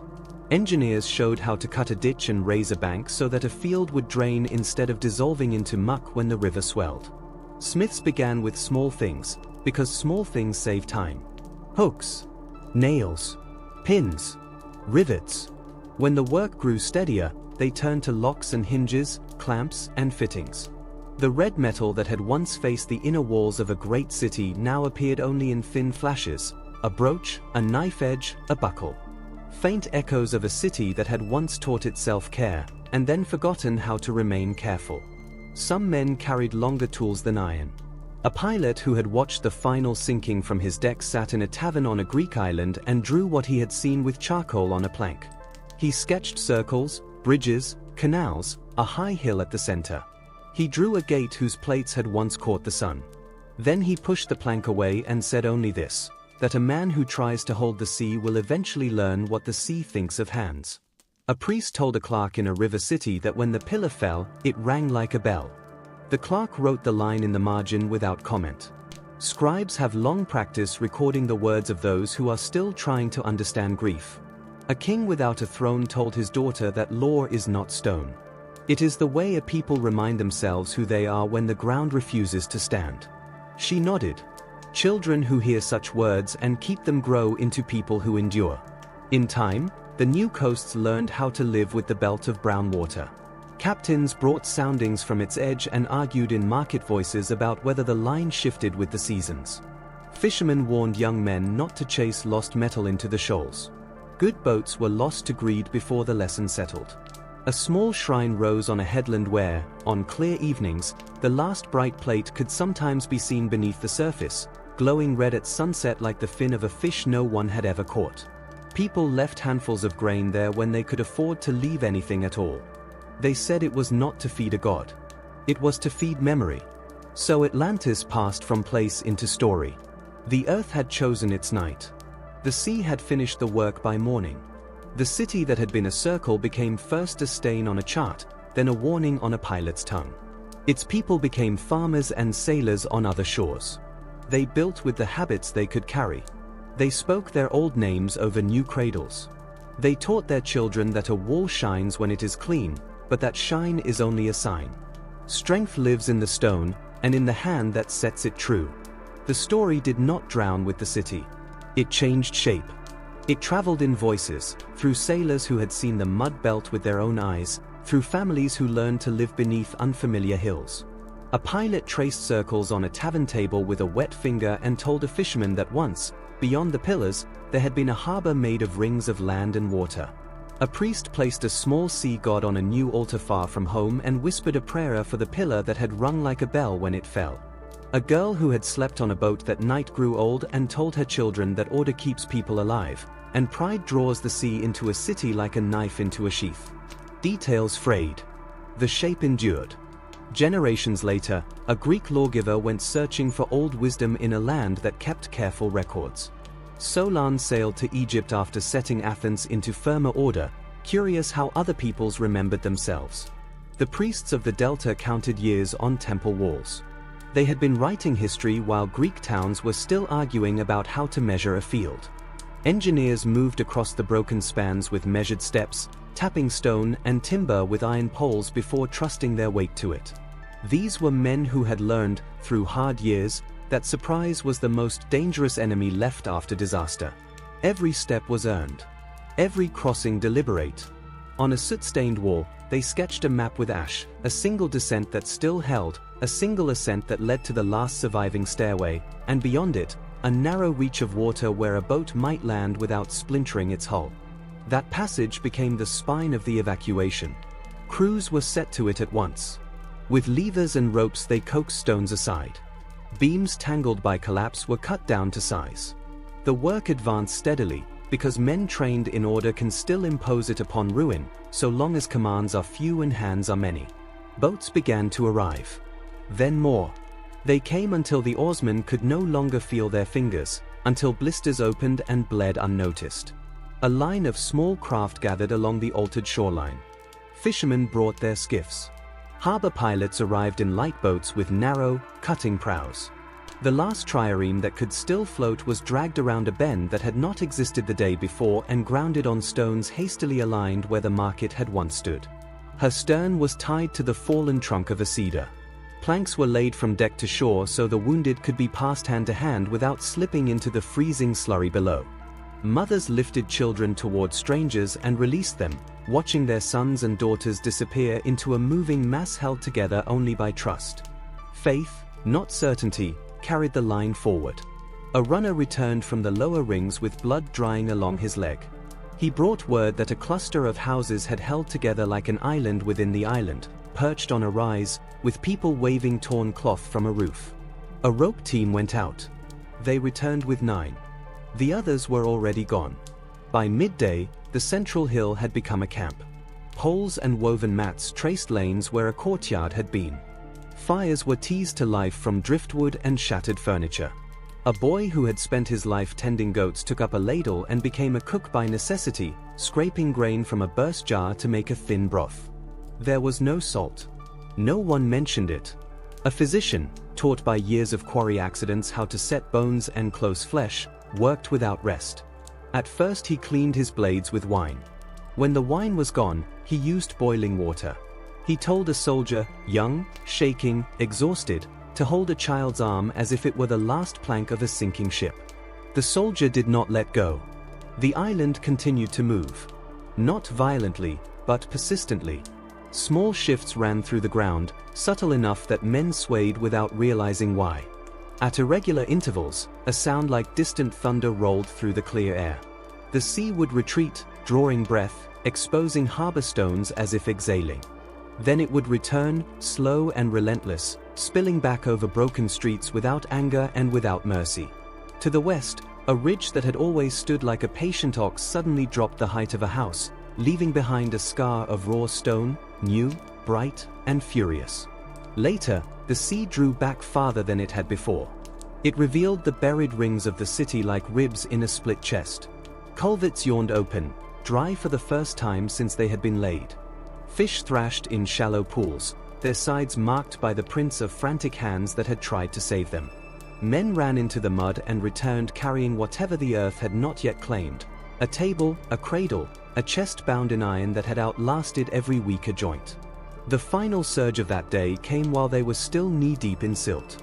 It knocked them from their feet and rolled them toward the hill, leaving them gasping and coated in clay. The chest burst open. Inside was only a book, its pages soaked and clinging together like dead leaves pressed by rain. The kings looked upon this and understood. The island would not endure another night. The earth had broken its ancient bargain. Canals had become inlets. Streets had become channels that would invite the sea back with every shift of wind or moon. Messengers were sent to the outer islands and along the coast. The orders were simple: bring every boat, bring food, abandon old ties to place.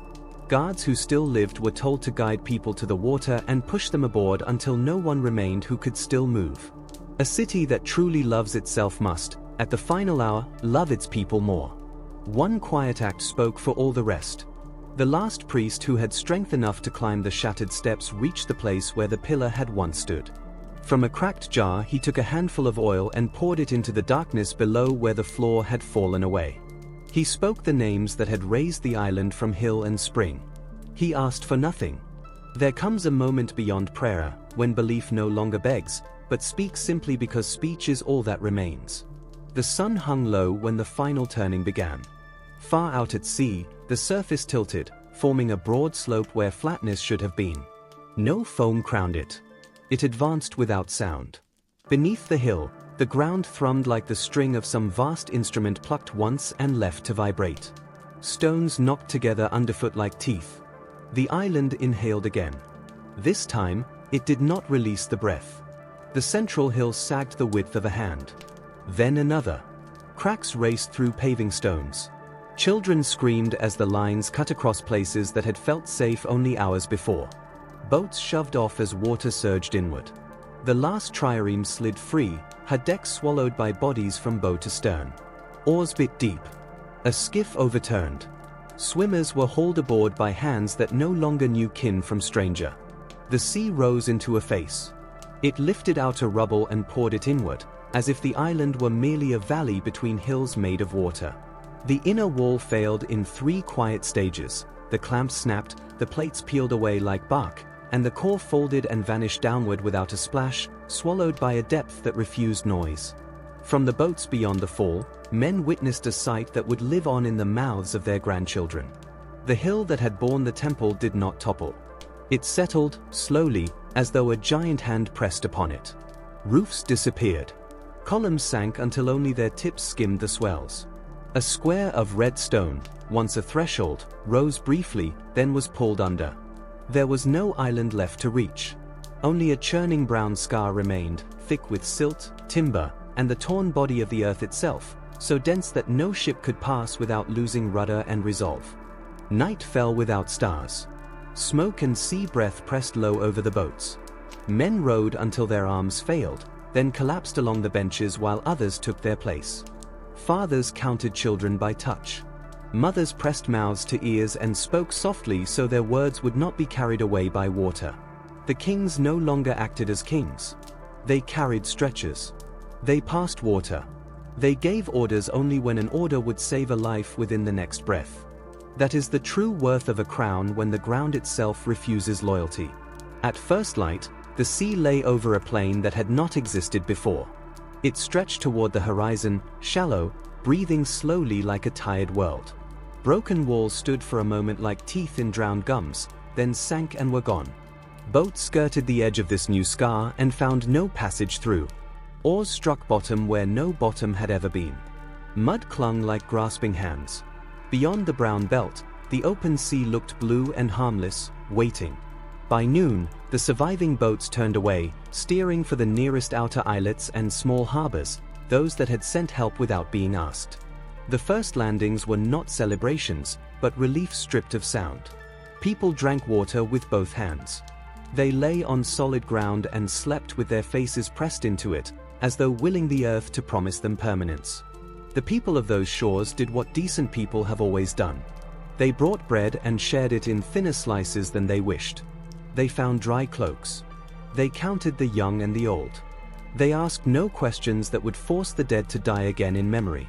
Weeks later, ships from distant coasts sailed toward the place where the island had been, and turned away. Nothing remained there but water, silence, and the slow remembering of the sea. What had once been a straight ceremonial road, running clean between stone pillars toward the waters of sunrise, was now buried beneath a mat of silt and shattered masonry. The sea itself had been dulled, stained the color of clay.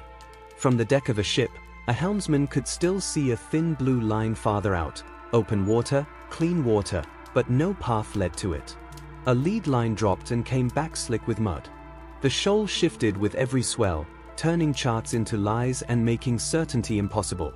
Captains swore under their breath. They doubled the watch. They marked their maps with heavy strokes and darker warnings. No one spoke the old name the island had given to ocean and to empire. Names had weight, and this place no longer wished to be named. They called it simply the Shallows, or the Brown Water. In taverns along the western coasts, sailors began to say there was a place where even the best pilots refused honest coin. The survivors did what people must do when shock can no longer carry them. They turned to work. Scribes who had lost their tablets still remembered how to count. They set up rough boards and wrote names, trades, family lines, and debts, many of which were struck away, forgiven quietly, because there had been one night when all debts had been paid at once by the earth itself. Masons taught island methods of laying stone in courses that could drink the sea and not surrender to it. Engineers showed how to cut a ditch and raise a bank so that a field would drain instead of dissolving into muck when the river swelled. Smiths began with small things, because small things save time. Hooks, nails, pins, rivets. When the work grew steadier, they turned to locks and hinges, clamps and fittings. The red metal that had once faced the inner walls of a great city now appeared only in thin flashes, a brooch, a knife edge, a buckle. Faint echoes of a city that had once taught itself care, and then forgotten how to remain careful. Some men carried longer tools than iron. A pilot who had watched the final sinking from his deck sat in a tavern on a Greek island and drew what he had seen with charcoal on a plank. He sketched circles, bridges, canals, a high hill at the center. He drew a gate whose plates had once caught the sun. Then he pushed the plank away and said only this, that a man who tries to hold the sea will eventually learn what the sea thinks of hands. A priest told a clerk in a river city that when the pillar fell, it rang like a bell. The clerk wrote the line in the margin without comment. Scribes have long practice recording the words of those who are still trying to understand grief. A king without a throne told his daughter that law is not stone. It is the way a people remind themselves who they are when the ground refuses to stand. She nodded. Children who hear such words and keep them grow into people who endure. In time, the new coasts learned how to live with the belt of brown water. Captains brought soundings from its edge and argued in market voices about whether the line shifted with the seasons. Fishermen warned young men not to chase lost metal into the shoals. Good boats were lost to greed before the lesson settled. A small shrine rose on a headland where, on clear evenings, the last bright plate could sometimes be seen beneath the surface, glowing red at sunset like the fin of a fish no one had ever caught. People left handfuls of grain there when they could afford to leave anything at all. They said it was not to feed a god. It was to feed memory. So Atlantis passed from place into story. In the city of Sais, in the temple of the goddess the Greeks called Athena, an old priest received Solon and listened as the visitor spoke of floods, fires, and the way disaster burns libraries into silence.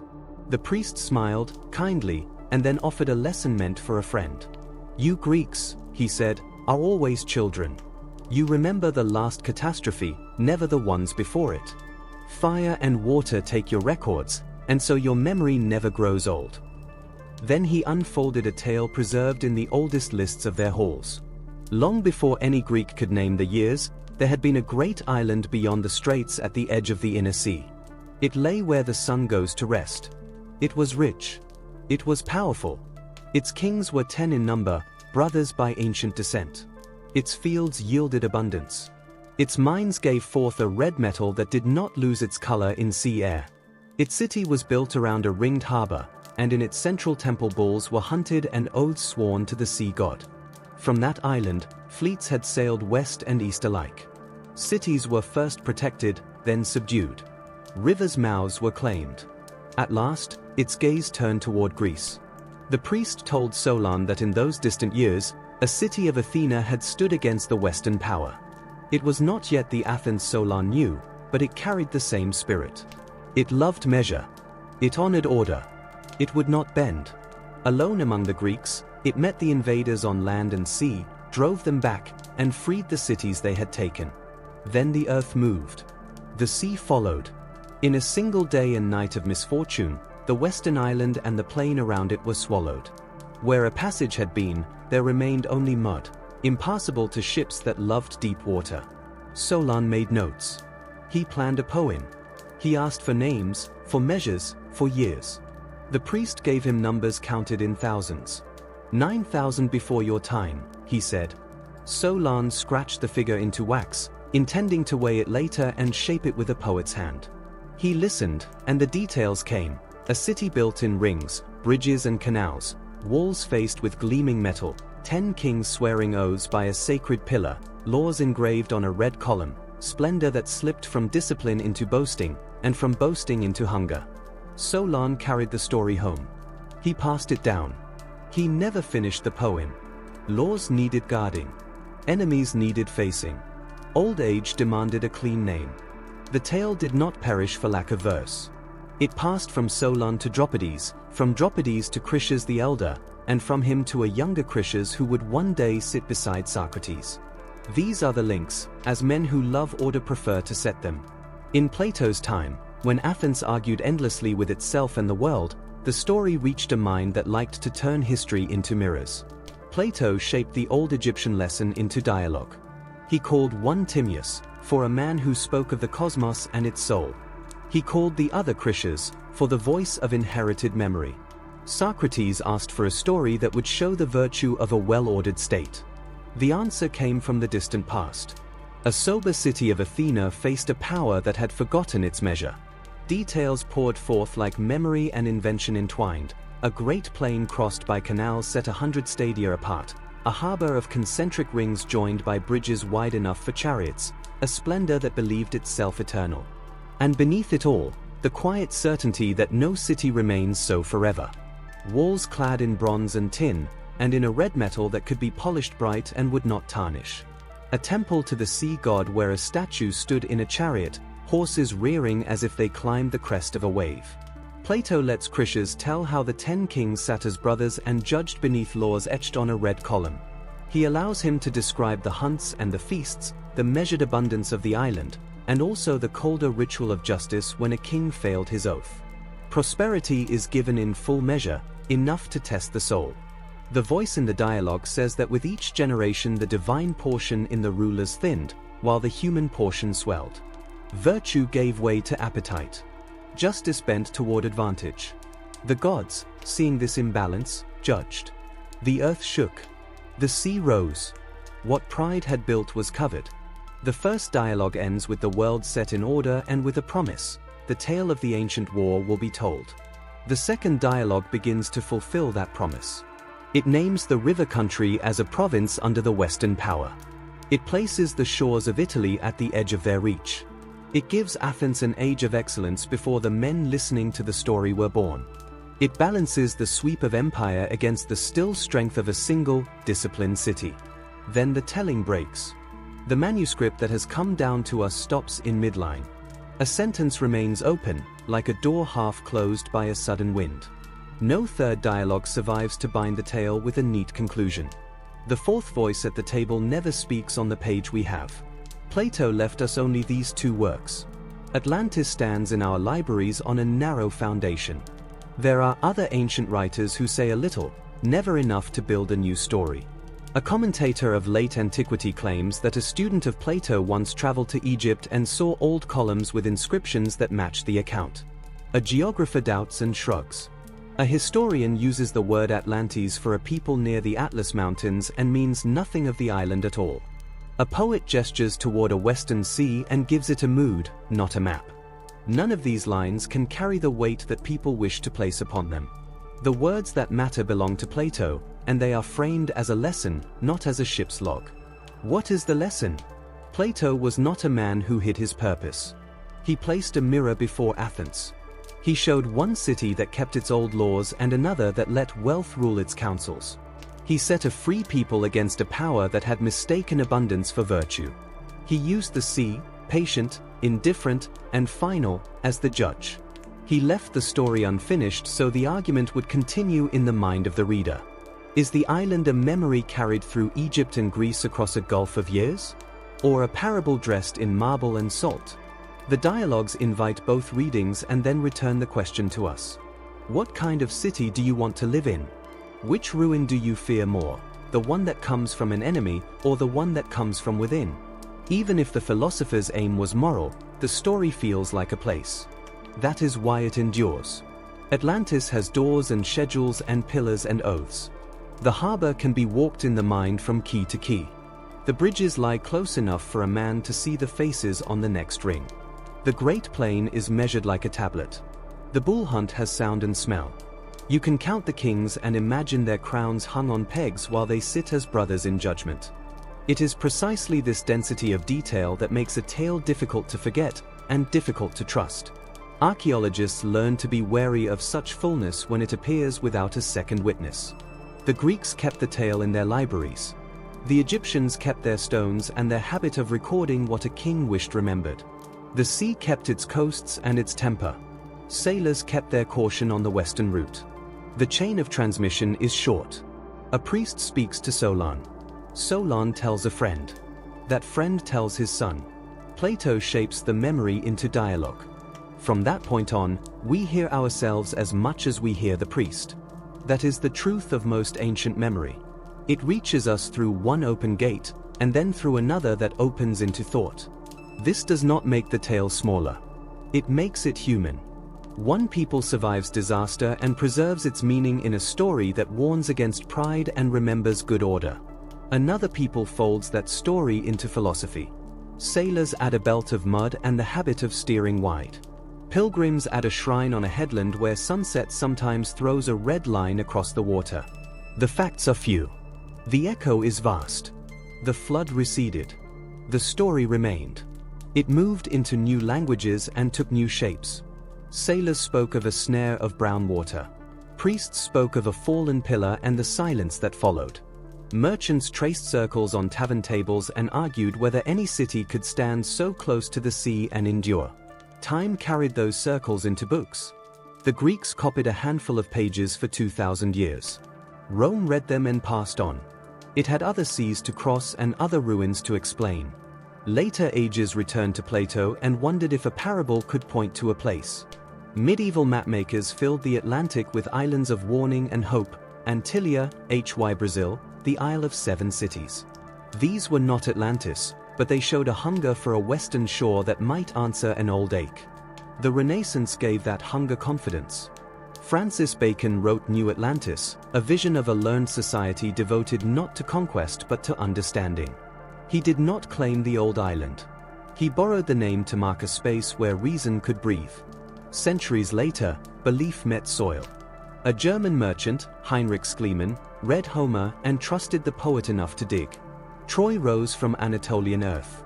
That success did more for Atlantis than any sermon. If one sung city could be found, why not another spoken in philosophy? In the 19th century, Ignatius Donnelly gave the story a new body. He declared Atlantis the mother of all civilizations. He gathered pyramids, floods, and myths into one origin. His book traveled far with a loud voice and fragile bones. It taught readers to mistake resemblance for descent. It endured longer than its evidence. Others followed. Some turned Atlantis into cycles of vanished races. Some dressed it in mysticism. In darker hands, the myth was bent into fantasies of blood and destiny. By the century's end, thoughtful people grew wary of perfect cities drawn on distant seas. While dreamers wrote, the ocean floor was mapped. Soundings replaced speculation. Marie Thorpe traced the mid-ocean ridge and revealed a world shaped by slow fire and pressure. The Atlantic floor was young and restless. There was no place in its record for a sunken continent of marble halls. Islands could sink. Continents could not. Closer to home, Spades found another truth. On Thera, Santorini, ash sealed a Bronze Age town in a single terrible day. At Akrotiri, walls still stood. Jars waited where hands had left them. Frescoes showed ships, lilies, boys with fish. Life paused, not erased. Here was a city undone by earth and fire. Here was memory preserved in stone and ash. Not Atlantis, but enough to remind us that the world does not need myths to be devastating. So Atlantis remains where Plato placed it, between history and warning. Not a map coordinate, but a measure. A way to ask whether abundance serves order or erodes it. Whether power remembers why it was given. The island sank, whether in fact or in thought. The question did not. The eruption belongs to the middle of the second millennium before Christ. The column of ash rose into the high air, and the sea answered with long, disciplined waves that struck the coasts of Crete and farther still. Minoan palaces were damaged, weakened, and later passed into other hands. Yet the island in Plato's account lay beyond the pillars of Heracles, and Thera did not. Even so, here were circular calderas, a seafaring people, a wealth bound up with ships and bulls and ritual. Many have seen in that buried town a memory that could have traveled for centuries, changing shape as it moved from mouth to mouth. Greece itself carried a closer echo. In the lifetime of Plato, the city of Helike slipped into the Gulf of Corinth after a night of earthquakes and flood. Survivors stood stunned on a shoreline that had not existed the day before. Writers recorded the loss. Fishermen later claimed that in calm water they could see temple columns standing beneath the surface. In modern times, archaeologists located Helike under layers of silt and traced its streets. A Greek listening to Plato could just as easily have thought of Helike as of any far western ocean. Other shores offered other temptations. In the shallows near Bimini in the Bahamas, divers found lines of flat stones that resembled a paved road. For a time it became a headline, then a legend. Geologists identified it as beach rock, fractured and aligned by tides, faults, and time. Near the Strait of Gibraltar, a French geologist, Jacques Collina-Girard, pointed to the Spartel Bank, which would have stood higher when ice held back the sea and now lies submerged west of the straits. He asked whether a small island there might once have carried a modest people and a modest ambition. The idea was neat. Evidence did not follow. Others followed. Some turned Atlantis into cycles of vanished races. Some dressed it in mysticism. In darker hands, the myth was bent into fantasies of blood and destiny. By the century's end, thoughtful people grew wary of perfect cities drawn on distant seas. While dreamers wrote, the ocean floor was mapped. Soundings replaced speculation. Marie Thorpe traced the mid-ocean ridge and revealed a world shaped by slow fire and pressure. The Atlantic floor was young and restless. There was no place in its record for a sunken continent of marble halls. Islands could sink. Continents could not. Closer to home, Spades found another truth. On Thera, Santorini, ash sealed a Bronze Age town in a single terrible day. At Akrotiri, walls still stood. Jars waited where hands had left them. Frescoes showed ships, lilies, boys with fish. Life paused, not erased. Here was a city undone by earth and fire. Here was memory preserved in stone and ash. Not Atlantis, but enough to remind us that the world does not need myths to be devastating. So Atlantis remains where Plato placed it, between history and warning. Not a map coordinate, but a measure. A way to ask whether abundance serves order or erodes it. Whether power remembers why it was given. The island sank, whether in fact or in thought. The question did not. The eruption belongs to the middle of the second millennium before Christ. The column of ash rose into the high air, and the sea answered with long, disciplined waves that struck the coasts of Crete and farther still. Minoan palaces were damaged, weakened, and later passed into other hands. Yet the island in Plato's account lay beyond the pillars of Heracles, and Thera did not.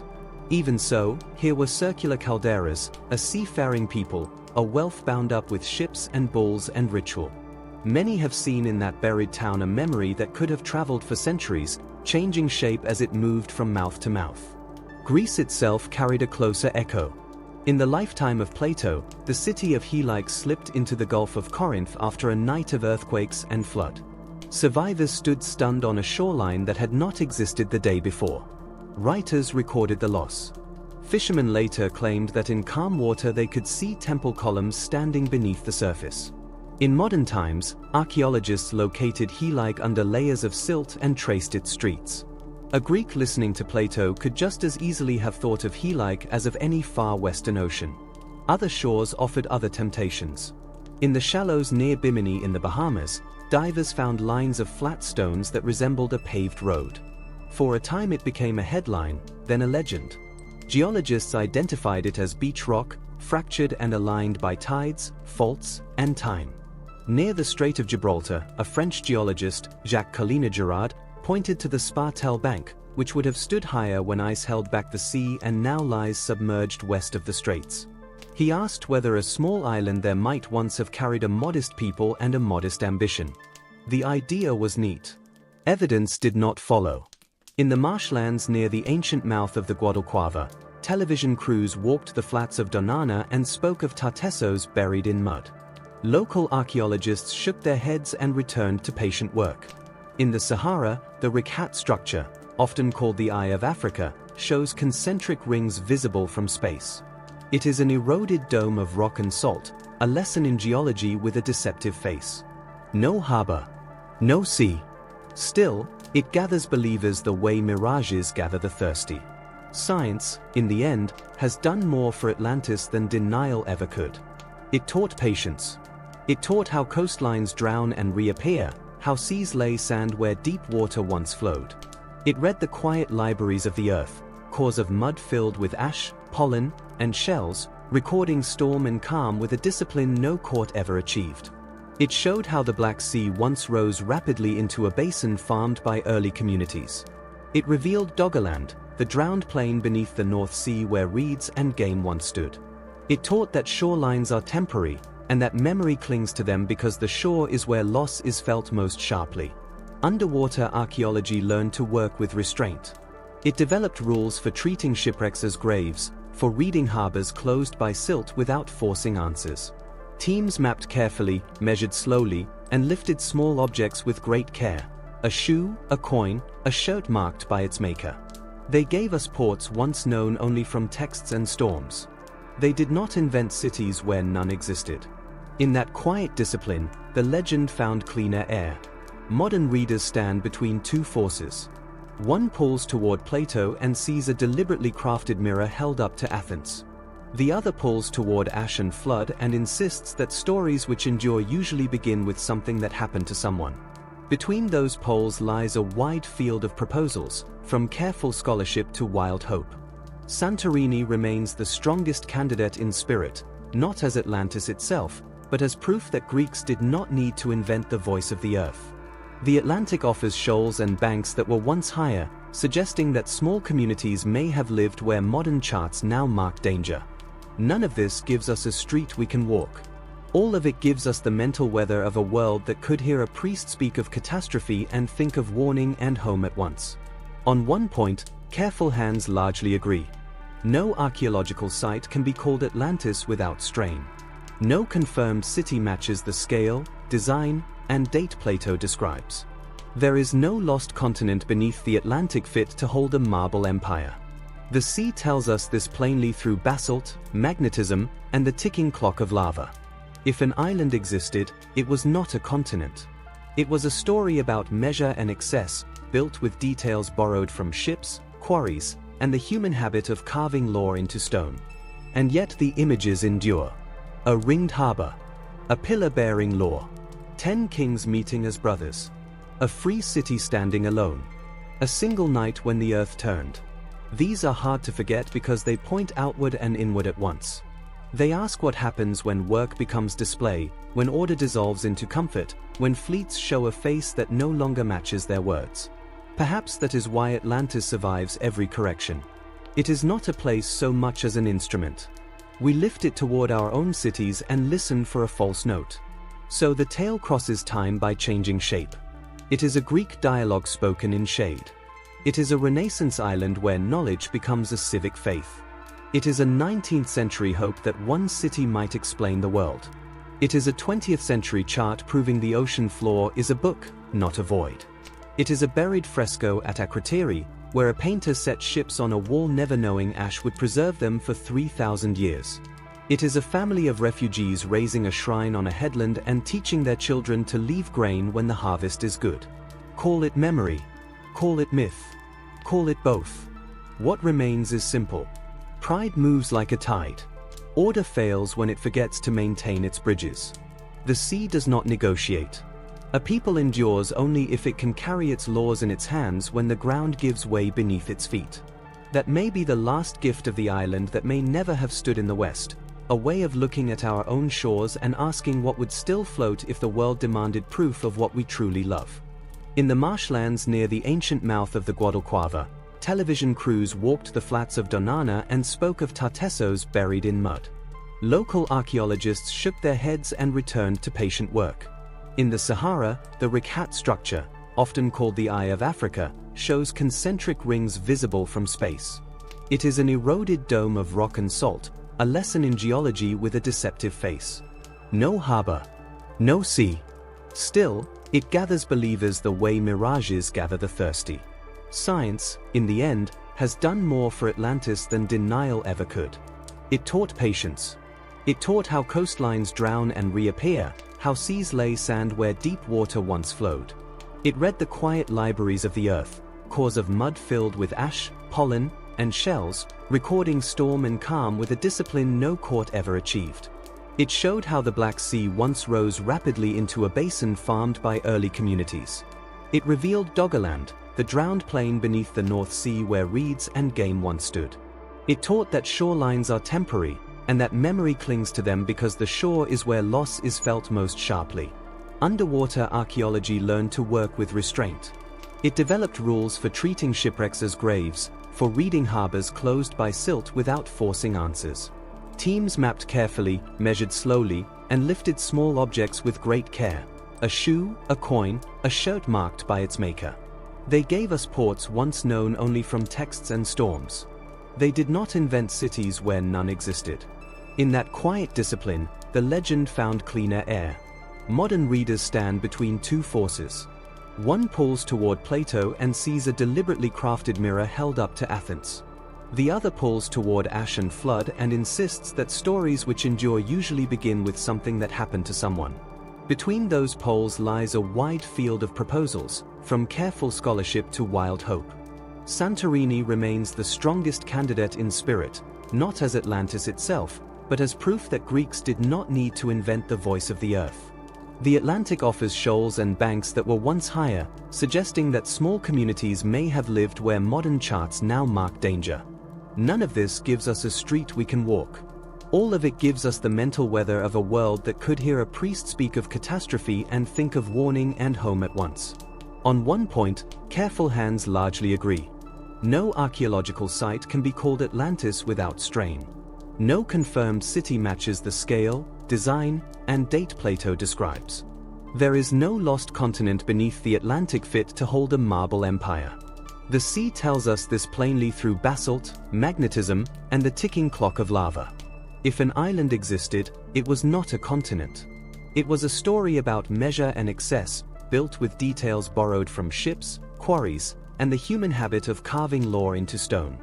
And yet the images endure. A ringed harbor. A pillar bearing law. 10 kings meeting as brothers. A free city standing alone. A single night when the earth turned. These are hard to forget because they point outward and inward at once. They ask what happens when work becomes display, when order dissolves into comfort, when fleets show a face that no longer matches their words. Perhaps that is why Atlantis survives every correction. It is not a place so much as an instrument. We lift it toward our own cities and listen for a false note. So the tale crosses time by changing shape. It is a Greek dialogue spoken in shade. It is a Renaissance island where knowledge becomes a civic faith. It is a 19th century hope that one city might explain the world. It is a 20th century chart proving the ocean floor is a book, not a void. It is a buried fresco at Akrotiri, where a painter set ships on a wall never knowing ash would preserve them for 3,000 years. It is a family of refugees raising a shrine on a headland and teaching their children to leave grain when the harvest is good. Call it memory. Call it myth. Call it both. What remains is simple. Pride moves like a tide. Order fails when it forgets to maintain its bridges. The sea does not negotiate. A people endures only if it can carry its laws in its hands when the ground gives way beneath its feet. That may be the last gift of the island that may never have stood in the West, a way of looking at our own shores and asking what would still float if the world demanded proof of what we truly love.